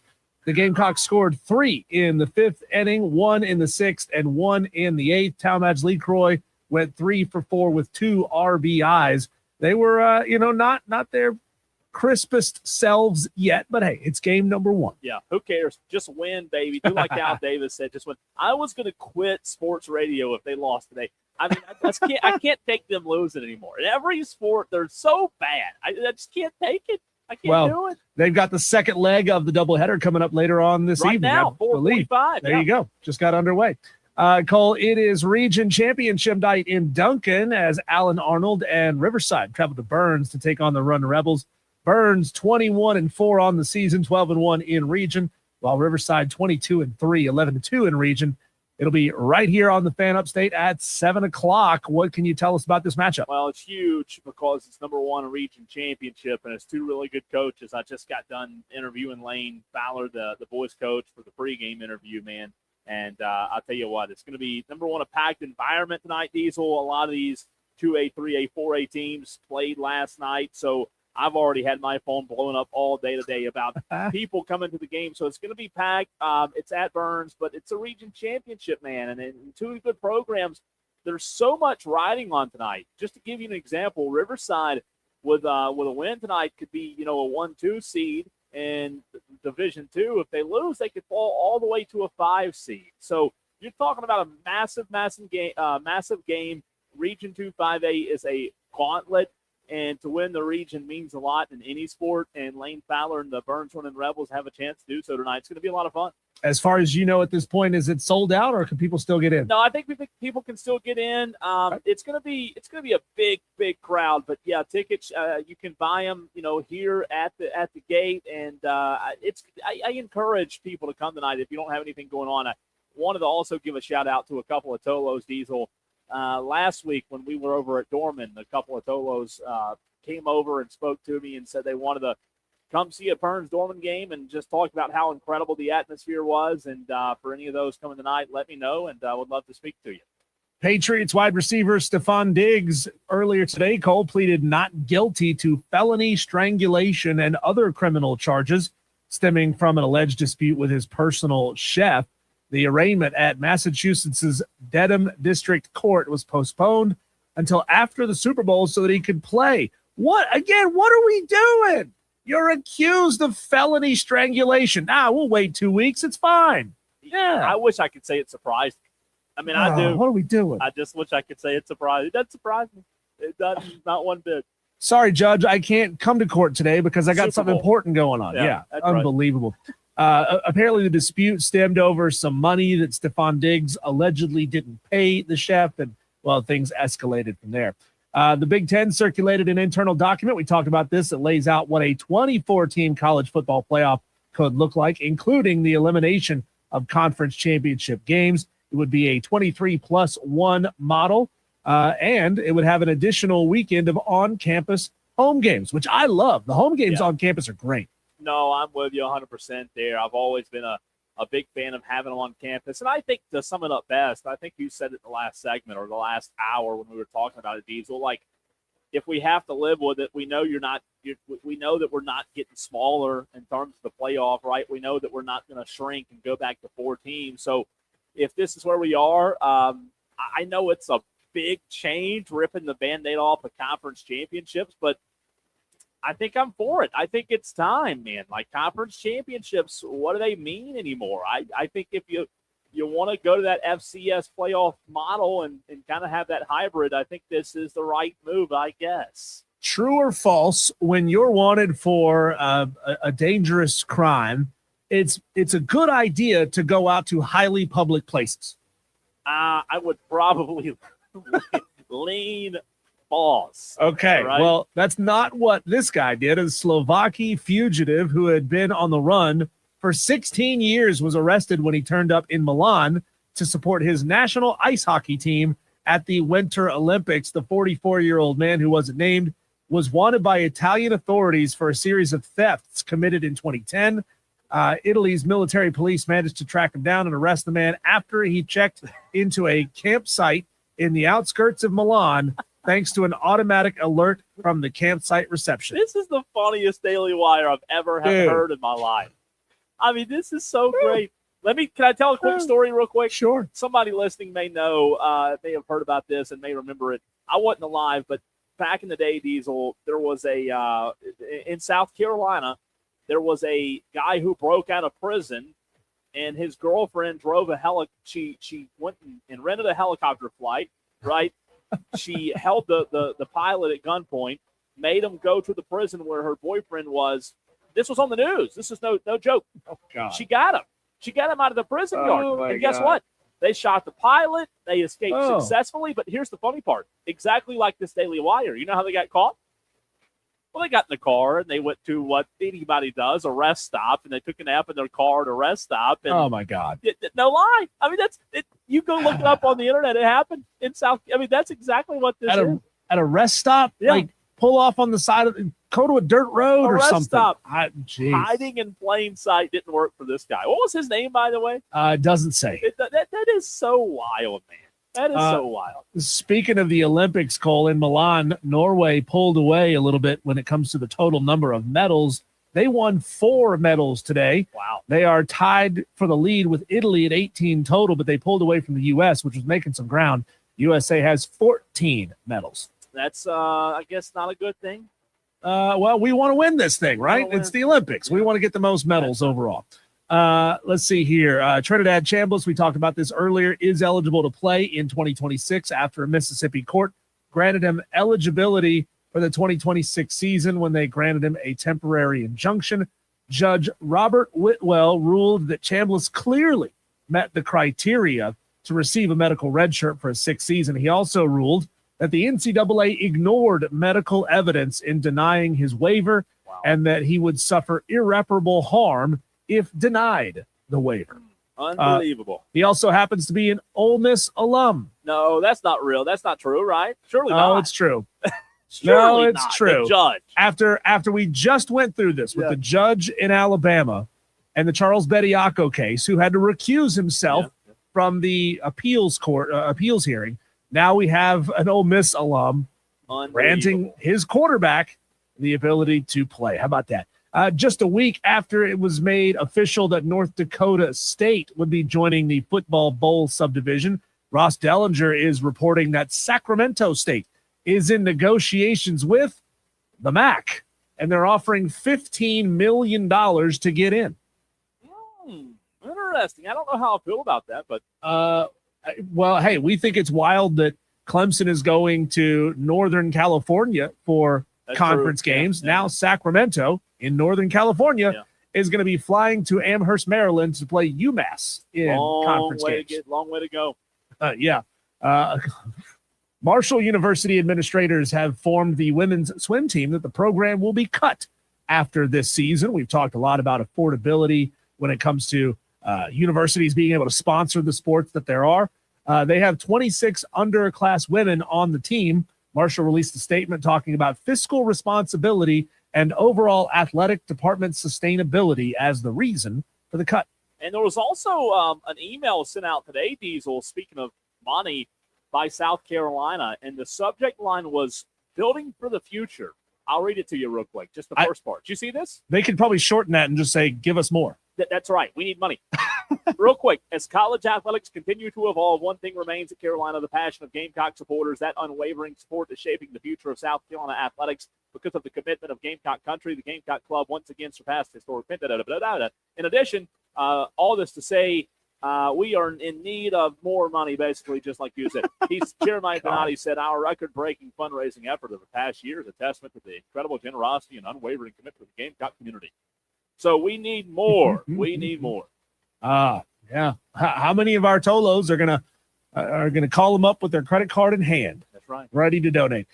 Due to forecasted inclement weather on Sunday, the Clemson Army series this weekend at Doug Kingsmore Stadium is going to have a little tweak. The Sunday game will now be moved up to Saturday. That's right. And it will be a doubleheader starting at noon. The second game of the doubleheader scheduled to start about an hour after the first game ends. And Army West Point leads Clemson. They strike first in the first inning. Army West Point leads Clemson 1-0 right now in the bottom of the second. Tonight in top 25 men's basketball action, number 10 Michigan State at Wisconsin. Michigan State favored by 2.5 in that game. It's going to be the good one to watch. Number 18 St. Louis at Loyola of Chicago. The Billikens are favored by 18.5. And the only undefeated team in the country, Miami of Ohio, hosts the 13-12 Ohio Bobcats. They are favored by 9.5. And one more for you. We had Stephen A. Smith audio earlier. I'm seeing a lot of news that sometime today Stephen A. Smith has decided that he will run for president in 2028. So That's not real. yeah, Is it? yeah, it's he said that he is leaning closer than ever. He was looking like he will run as a Democrat in 2028. Hey, I mean, he'll be entertaining in the debates. He'll be No wrong doubt. a lot. See, that's the thing. On TV, when you're talking sports, you can be wrong, and it's okay. But in elections, it doesn't work out Be very interesting well to for see. you. Yeah, seen a lot of reports about it. We'll see if it continues though. A little live update on the charity, the AT&T Pro-Am at Pebble Beach. Scotty Scheffler has scored 6 under today, Cole, through 16 holes. He had an eagle on the 7th, a bogey on the 13th, and otherwise has put together 5 birdies. He is tied for 32nd up there at the top of the leaderboard. Akshay Bhatia is in first. Ricky Fowler in second, tied for third. Minwoo Lee, Ryo Hisatsune, Sam Burns, and Sepp Straka. How about that? We'll see what happens. Diesel, let's do a little weekend menu, college basketball edition. We hadn't done this in a while. We do it every Friday for college football. What's on the college basketball slate this weekend? We'll get into it next.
Upstate.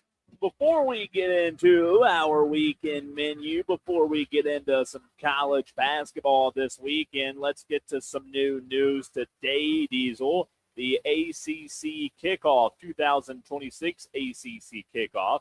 The dates were released, the teams were released, as the ACC will be taking center stage in Charlotte, July 15th through 17th. So the ACC kickoff, a big part of our program each and every year. Diesel, 3 days, the ACC will kick off, according to the email, as the league's premier preseason event featuring head coaches and student athletes across all of the conference. ACC Network will obviously be there as well. And here's the schedule.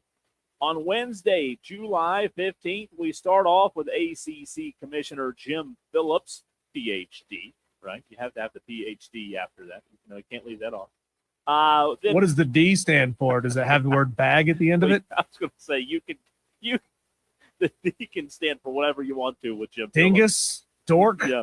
Dork's a good one for Jim. He is a dork. Demonstratively terrible commissioner of a conference? Yeah, yes, all of the above.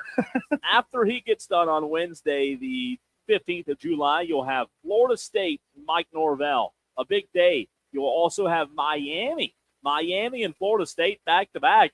Keep them separated. No doubt. NC State on Wednesday with Stanford making the Wednesday appearance, as well as Tony Elliott and Virginia. So Wednesday teams, Florida State, Miami, NC State, Stanford, Virginia.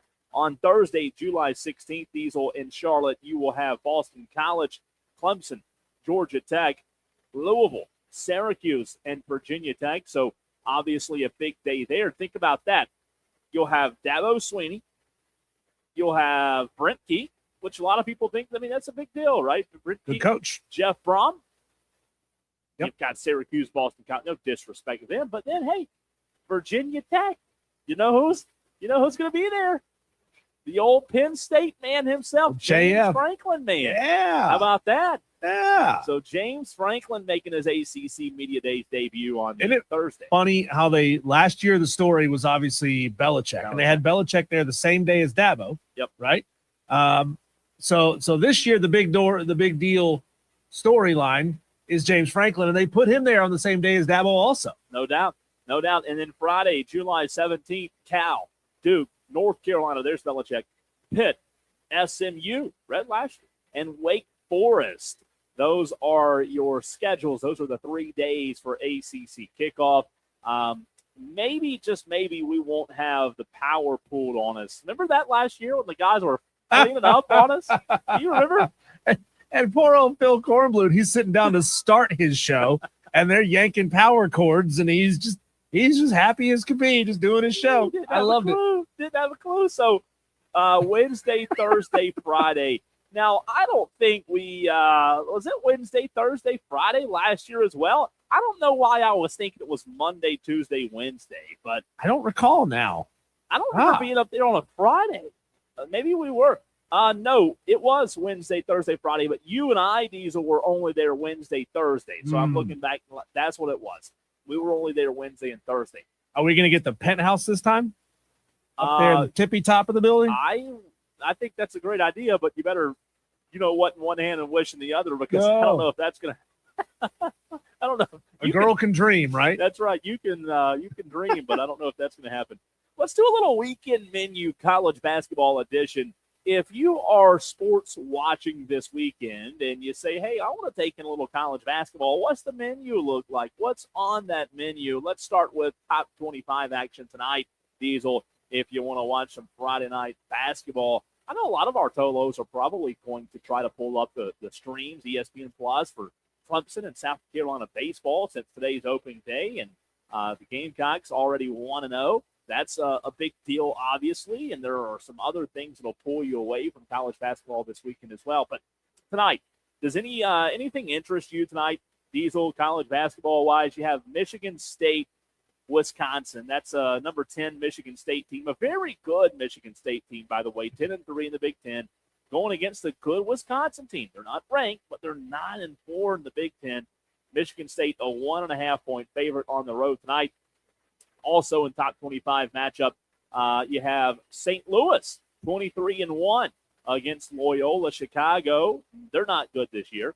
And Ohio taking on number 23, Miami of Ohio. By the way, Diesel, the only Miami of Ohio tonight, featuring the only team left in college basketball that's undefeated. Could the streak come to an end tonight for Miami? I doubt it because it's a home game for Miami of Ohio. And they're favored by 9.5 points. Yeah, I think even though Michigan State, Wisconsin is going to be the better basketball game. Sure. We know that. The storyline is Miami of Ohio to see how long they can take this thing. It does feel fun, doesn't it? Yeah, I mean, this Ohio Bobcats team hadn't had a great season. Miami of Ohio, it could mean everything. It would mean everything to the Bobcats if they could be the ones to knock them off. It's an in-state rivalry game, trying to knock off the undefeated team on their floor. It would be a phenomenal story for them if they could get it done. I don't think it's going to happen because I watched them play a little bit against Marshall last weekend, and this Miami team is really, really good. Even though they don't have the biggest guys, the most talented guys, they play so well together as a team. Looking up that Wisconsin game, though, the record can be a little bit misleading. Wisconsin's 9-4 in the Big Ten, 17-7 overall. So they're one game behind Michigan State in conference.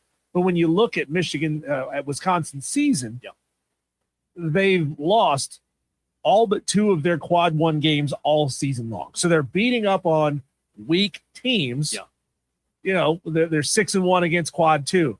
They're undefeated against quad 3 and quad 4. That's awesome. But anytime they play somebody good like BYU, Nebraska, Purdue, they lose. They got a good win against Michigan and a really good win against Illinois. Outside of that, they have struggled against the best teams. No, you're right. That should be a good game. Again, Michigan State only favored by 1.5. But I'm kind of with you. I'm not going to sit down and watch the whole game tonight, but I am intrigued just to see how long this streak lives on for Miami of Ohio. Since they are the only team left undefeated in college basketball. They're 11-0 now in the MAC. Tonight will be 12-0. So they're good. Don't get me wrong. They hadn't played great competition either now, right? Right. True. And that's a big part of it. So that's your Friday night college basketball weekend menu. Let's turn the page to Saturday.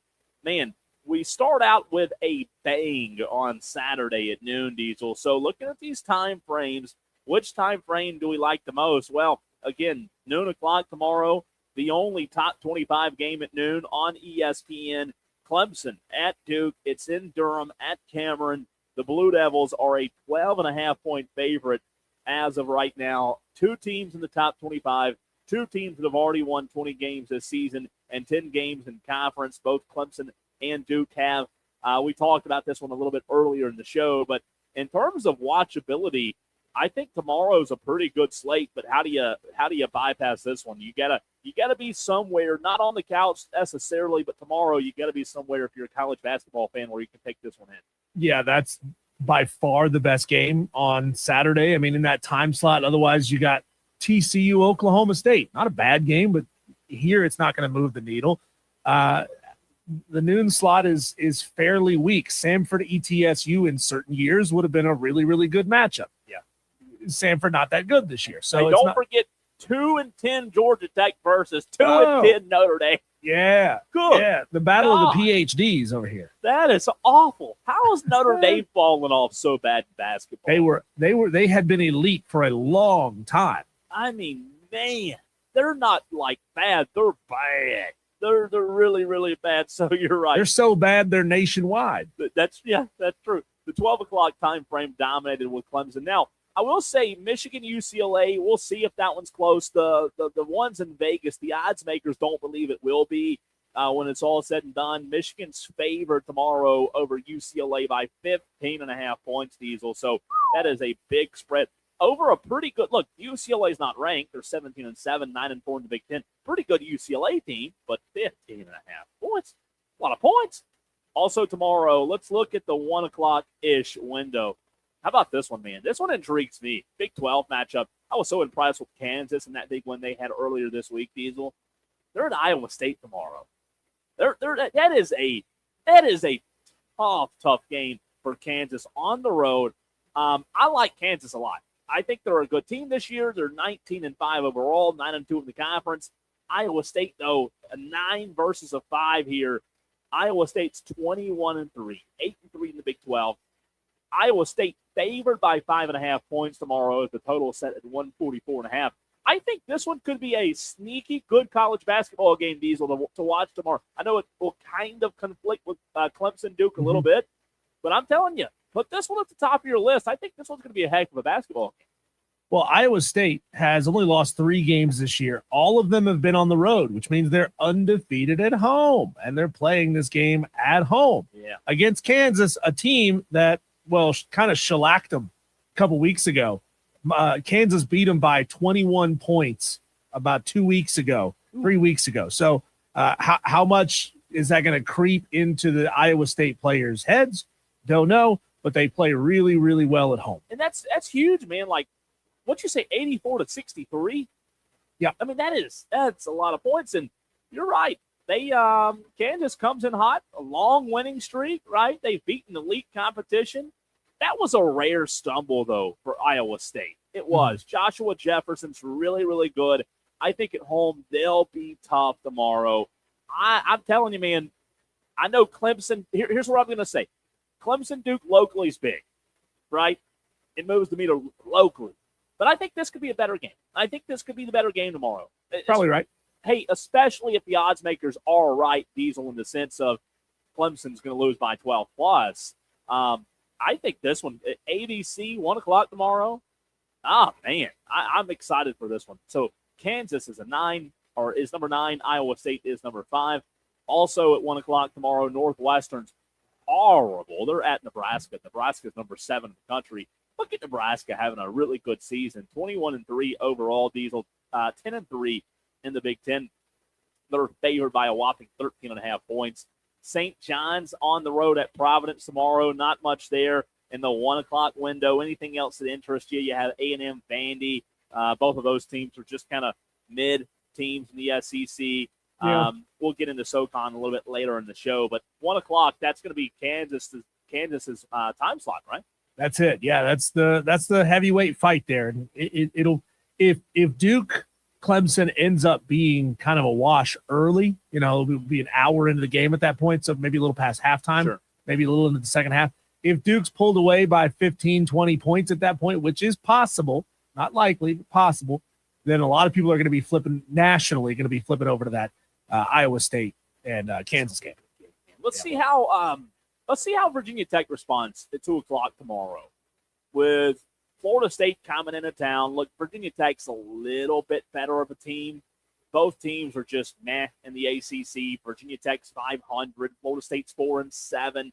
But how that Virginia Tech team responds after a big win, Wednesday over Clemson, I think that'll be important to watch. 2 o'clock window, though, Diesel, a lot of meh games, really. I mean, there's nothing there that interests you. I think that Villanova-Creighton game could be interesting. Again, they're good. They're 19-5, 10-3 in conference, but they're not the same Villanova team in the Big East that we're used to.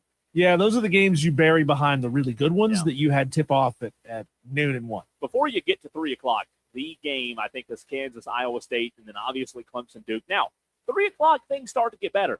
Kentucky, Florida at ABC, following that Iowa State game, right, on ABC. Look at this, though, man. I think this one could be a lot of fun. Now, here's where it's interesting. Kentucky at times has struggled this season. They're 8-3 in conference. Florida's 9-2. The game's in Gainesville, Diesel, but just off the cuff, Florida favored by 11.5 points tomorrow. Does that not feel like a lot of points? It does, but Kentucky has not been Kentucky of old this season. And this Florida team is playing suffocating defense also. I mean, you go back to their last, let's see, I'm going to go back their last 4 games. Diesel, they've won 9 of their last 10. Yeah, they beat South Carolina by 50, roughly, a couple games ago. They beat Did you top say 25. 50? Yeah, it was 95-48. Not basketball. At South Carolina, by the way. They beat ranked Alabama at home by 23 points. They beat Texas A&M by 19 points on the road. They beat a really good Georgia by 20 on the road. So this Florida team is playing really, really good defense. They're scoring in bunches. Some games, they're in the mid-80s. Some games are up there in the 90s. I think it's going to be a good game, though. Look, Kentucky's improved defensively. They've won 8 of their last 9. Florida's won 9 of its last 10. I believe I'm right on that on Kentucky. They've won. Maybe I'm not exactly on 8 of 9, but they've won some games here as of late.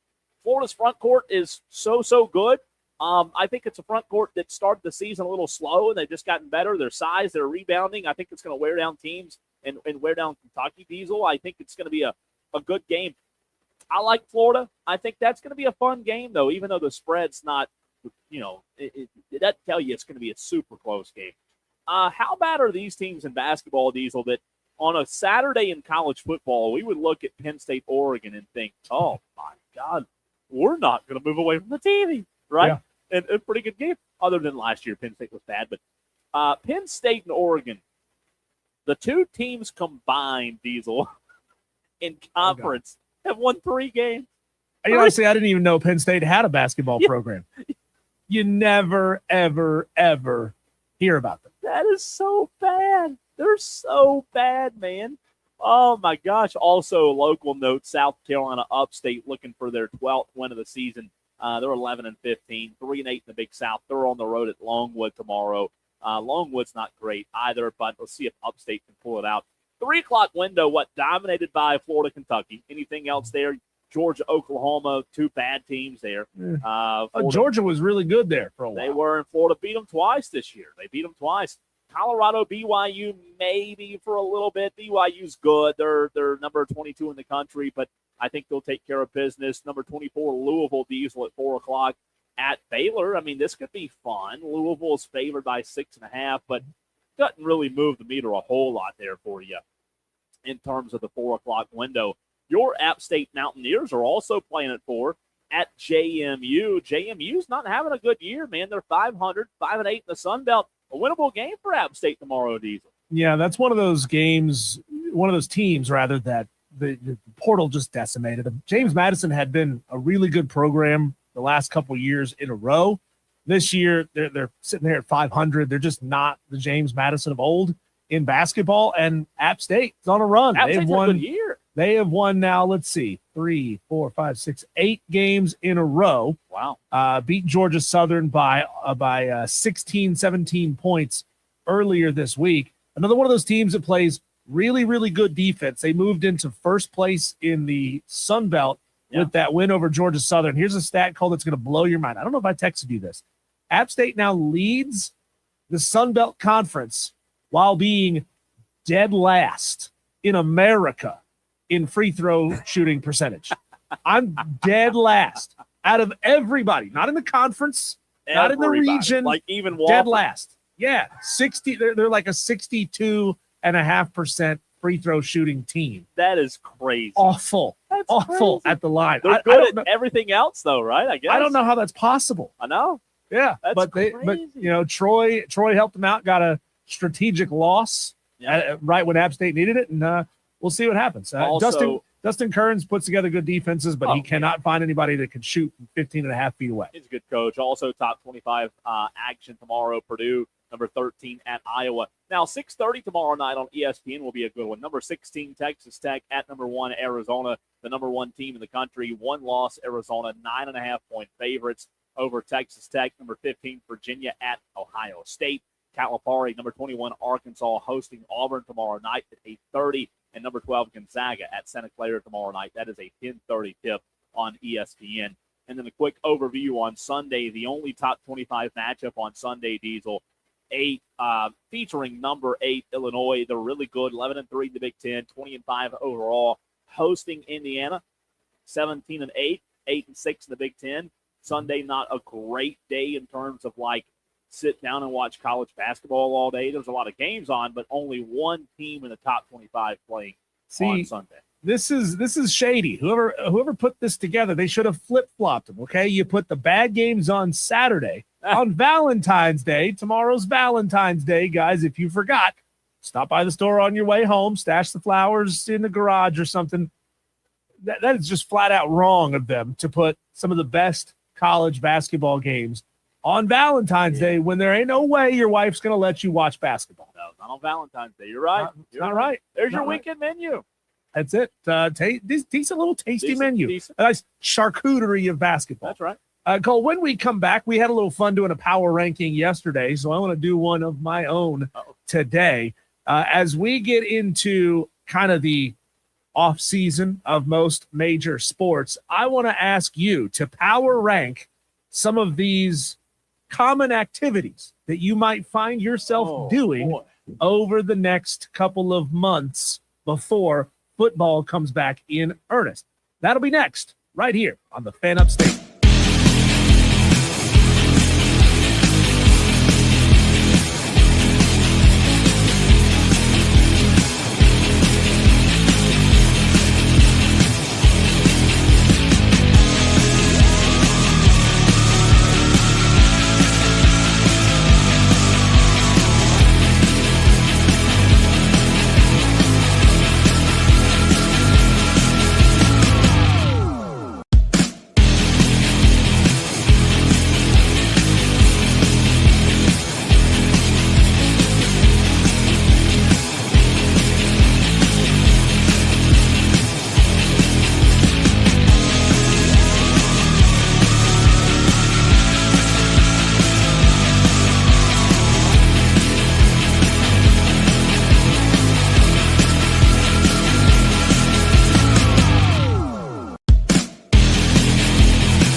for Fan Phone. This is Wire to Wire with Cole, Bryson, and Diesel on the Fan Upstate. You know, Cole, it's not going to be that long from now, maybe about 6 weeks, until we're going to have really no major American sports until football season. Why would you say that?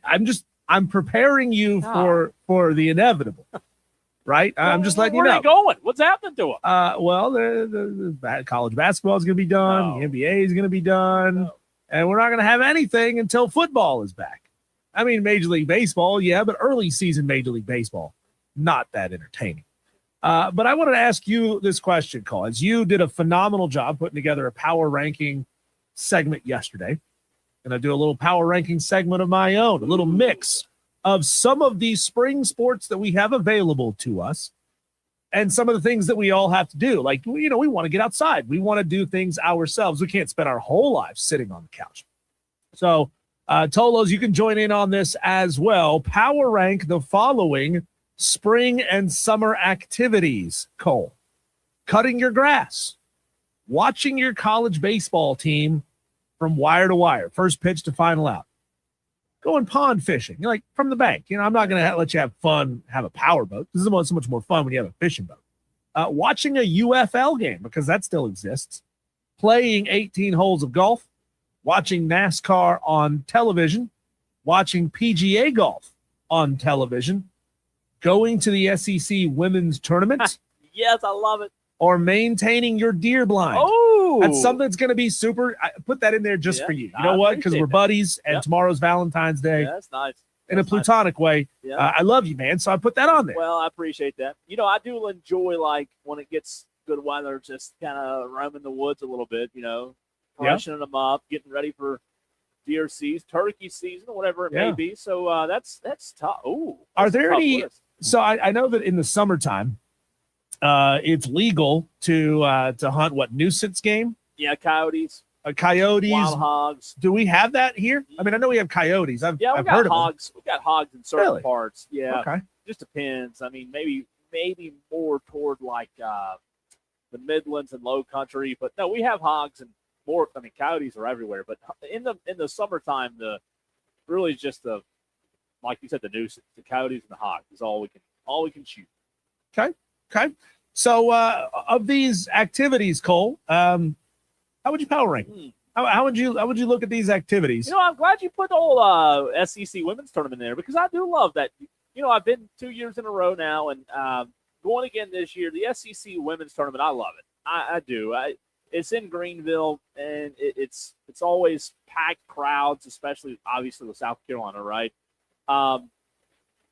I like women's basketball, like high-level women's basketball. Yep. You know, nobody wants to watch bad basketball, but ooh, this one's tough.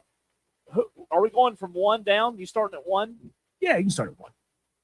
What's your number? Fishing. I got to go fishing. One. Fishing's your number one over everything else. Pretending for a moment that all these things are happening at the same time. Yeah. You go fishing over everything. I think so. I mean, wow. It's starting to get warm. I mean, like yesterday or a couple of days ago, it was in the 70s. I got that itch, man. Like, man, those things are starting to get up toward the bank a little bit. Yeah. Kind of start to bed up a little bit. Yep. I'd go fishing one. I like the off-season challenge, but this one's tough. Yeah. About to get into wacky worm season, you know? Start hitting them on the bed. What's your one? My number one would be to get out and play 18. Yeah, I get that, because that's enjoyable. I don't play golf. I love being out there, even though I'm not good at it, and most of the time I lose half a dozen golf balls per round. I have a great time doing it, and you can drink and drive the golf cart.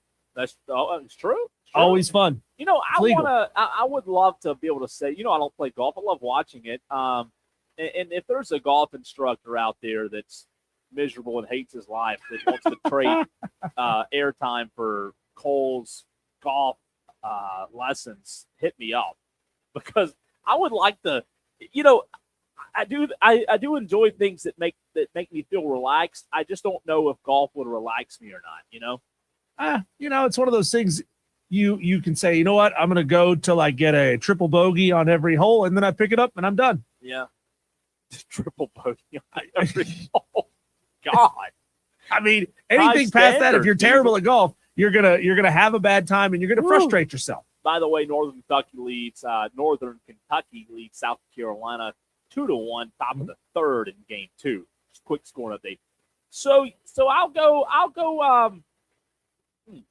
We'll reveal our 1, 2, 3 together, and then we can do the whole list. That'll go. Let's do that. I'll go number 2. You go 2 first. I'm still up in the air here. Who's your 2? Number 2 for me is cutting my grass. Enjoy I it. love being out there cutting the grass all the time. I'm out there sharpening the blade of the lawnmower. I'm out there, making sure all the trimming and the edging is done. I spend way too much time in the yard cutting my grass. I love it. I've always enjoyed cutting grass. I've always wanted to maybe one day have a little small landscape company or something. I've always enjoyed it. I do. Now, I cut my grandparents' grass, things like that. I live in an apartment, so I don't have to, which I love, by the way. But I do enjoy cutting grass. It wouldn't be 2 for me. I love sports. I gotta go women's tournament. I love that SEC. Really? I love that SEC women's tournament, man. Over all these other things. Yeah, man. I spent Wow. last year. I think I sat there and watched one of the days when I went on the air. I mean, I sat there and watched every game start to finish. It's just, I love it. I do love the SEC women's tournament. Okay. Number 3 on my list, Cole, is to get up early in the morning and go do some pond fishing. If I can get a nice 3-pounder before lunch, that's been a good day. Yeah, it is. Unfortunately, I'm not going to choose a UFL game. I'm not. Yeah. Will I watch one? I'll turn it on. I will because I love football so much. I will try. But I can't. Do you know what the closest UFL team is to us? I'm gonna guess Birmingham. There's the Birmingham Stallions. Yeah, because Birmingham, Alabama. Only reason I know that's because AJ McCarron's the coach. And then there's, let's see, the DC Defenders. Is Birmingham closer to us than DC? DC's 7-8 hours. Birmingham's probably a little close, I would imagine. I'm gonna say yes. Not by much though. I've been to Birmingham, but I'm gonna say 6.5, 7 hours. Since ChatGPT had us yesterday, let's try this out again. It'll be right. What's the closest geographic UFL team to Greenville, South Carolina? And it would go in order of Birmingham Stallions, DC Defenders, St. Louis Battlehawks, Houston Gamblers. This is the Orlando Storm. Wait a minute. That's bad when Houston's the 3rd closest to you. Good God. So, okay. Sorry. Here we go. So I was wrong about that. See, ChatGPT, it's not always right. Don't do not that. Always don't right. Throw it under the bus like that. Birmingham, though, is still the closest at 475 miles. Okay. The Louisville Kings are 485 Louisville miles. has a UFL team? Yeah.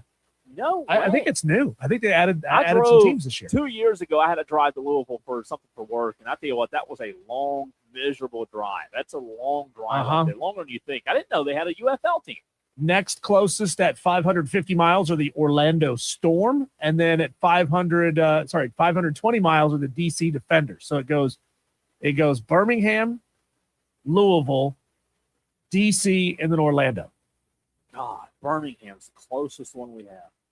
Would you ever go to one of those? I know we're getting off track. No, I wouldn't go to one at first. I don't.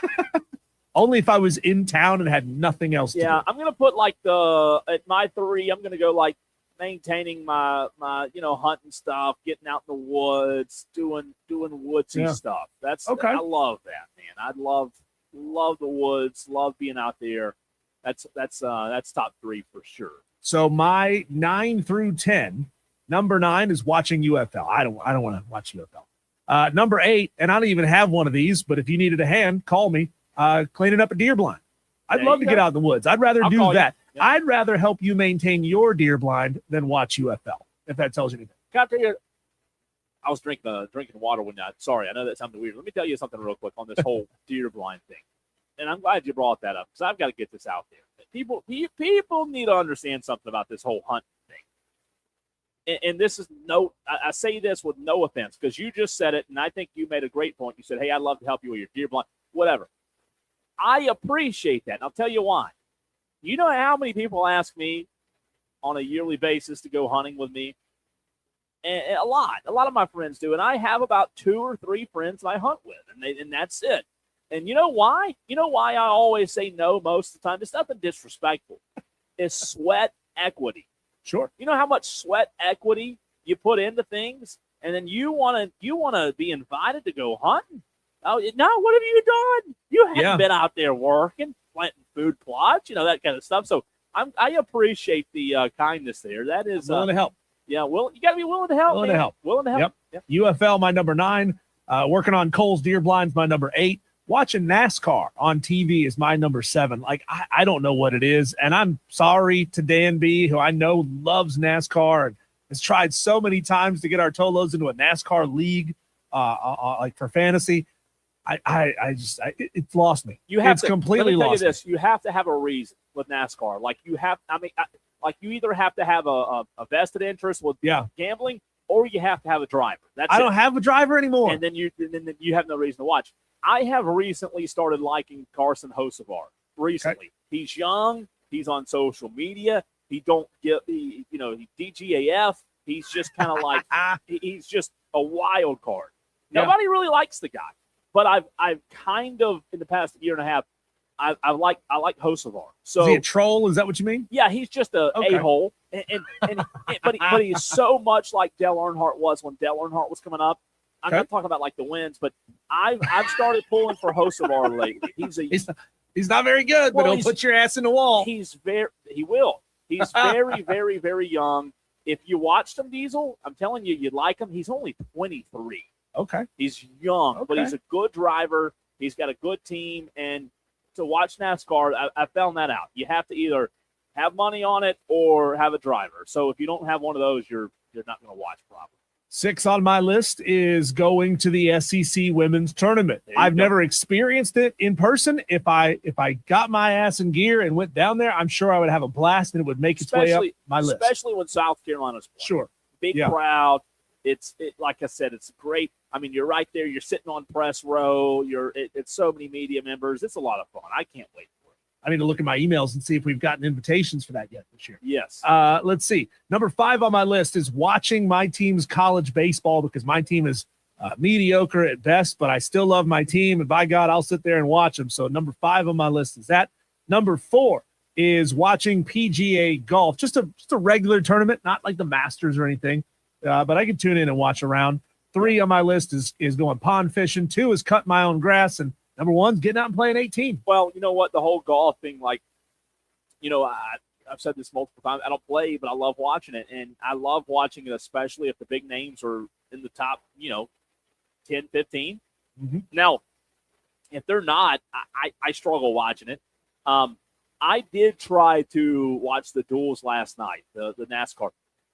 I didn't make it to it. I was going to try. I just didn't make it over to, I think it was FS1, whatever. Dan B must be, I don't know, he's not on the stream today. So no NASCAR talk from Dan. But I'll try. I would say at the bottom of my list, Diesel, I would probably put UFL with you just because I love football. But I just can't do it. I love college baseball now. That'd be high. Americans, we're programmed to watch the highest level of stuff, and UFL is absolutely not the highest level. It's at least the 3rd level, and it's on at a weird time. It is. Hey, Diesel, let's check out the SoCon hoops schedule this weekend. Locally in the SoCon, what's happening this weekend? Wofford, Furman, both coming off of a loss just a couple of days ago. Will those two teams bounce back? And what else is happening in the SoCon? We'll get to it next.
Diesel, in college basketball this week. And, you know, this we've talked about it a few times.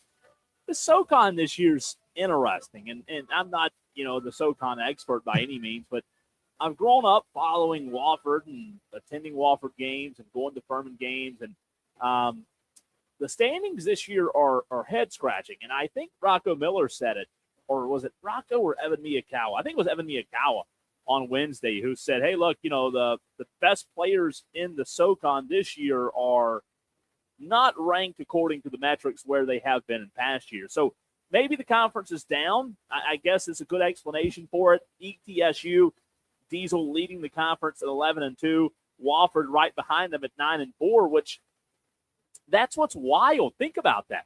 Wofford, first-year head coach, a team that's on paper not the best team in the conference, and they're 9-4 ahead of Mercer and Furman. This conference is wide open right now. Yeah, I mean, as always, it comes down to the conference tournament, and even the best teams in this conference are showing that they are beatable. East Tennessee State, they've lost 2 conference games. They played really well over the course of the season. They got into conference play. They lost by 4 on the road at Western Carolina. Actually, they lost back-to-back games, both games this season to Western Carolina. They better just hope they don't get the Catamounts in tournament play. But, they flirted with some close games a couple of different times to some of the not the best teams in the conference. They only won by 1 on the road at Chattanooga, and Chattanooga's awful this year. Furman had them to a 4-point game, and, no disrespect to Bob Ritchie and co., but Furman isn't Furman of old this season. So ETSU, they've had a really good season, a good conference slate, but they have proven that they are gettable. Well, I think what will be interesting, as it is every year in the SoCon, is what team will get hot in the tournament, right? Because, let's be honest, last year nobody thought Wofford Furman was going to be at the championship. Nobody thought Wofford was going to win the SoCon championship in Asheville last year. They did. Like you said, ETSU, they're leading the conference. They're 11-2. Right now, they're the best team. They're 19-7 overall. So ETSU looks like the best team in the SoCon, and maybe they end up winning the tournament up in Asheville, which we'll be at, by the way, on the championship night broadcasting live. But it doesn't always correlate. This weekend, you have ETSU hosting Samford. That's Saturday at noon. Also Saturday at 1 o'clock, Furman at VMI. VMI 6-20 on the season. You can hear that game right here on the Fan Upstate with Dan Scott. Furman 16-10 overall. I think a very winnable game for the Paladins tomorrow. Diesel, Mercer 16-10 at 9-17. Citadel tomorrow on the coast. Western Carolina at Chattanooga. Chattanooga is not the same Chattanooga of old. They're 10-16, man. This is just a few years removed from being the class of the SoCon. So Western Carolina, Chattanooga, and then final game tomorrow night, 5 o'clock. 17-9 Wofford at 11-15 UNCG. That is your SoCon schedule tomorrow. 1, 2, 3, 4, 5 games tomorrow, and pretty good matchups. Let's see. Wofford and Furman both lost on Wednesday. They were both underdogs on the road. They're both on the road again, but let's see if they can bounce back. They'll need it for sure. I wonder, Cole, and maybe this is a little bit of a stretch here logically. I wonder if, as we were talking about before, Furman with a really tough academic program there, Wofford as well, another really good high academic type of school. I wonder if that insulates them just a little bit and provides another little level of consistency from year over year, because, they're not necessarily always going after the best caliber athlete, but they're going after the smartest guys that can actually get in and do the course load. But it keeps them from having these wild ebbs and flows from a lot of talent one year to no talent the next year.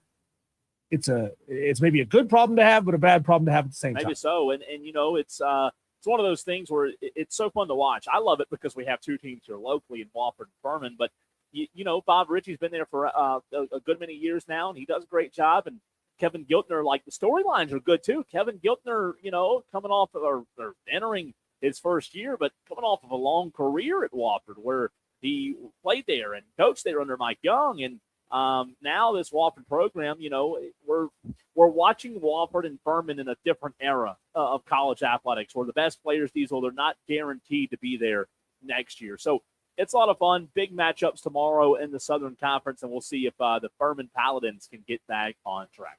It's going to be a lot of fun. We'll have a lot to talk about on Tuesday when we come back. Cole. Tuesday? Yeah, Tuesday. We're off on Monday. Reminder there, Dewey. Tough break for Dewey. Yeah, sad day for Dewey. When we come back, Cole, let's jump back into a conversation that we had to start the show. We'll keep it there on the hardwood, by the way, with Lamont Paris and what South Carolina and Jeremiah Donati have in front of them when it comes to deciding what to do with the limited funds that South Carolina is going to have available to them, especially where it pertains to firing coaches. That is next.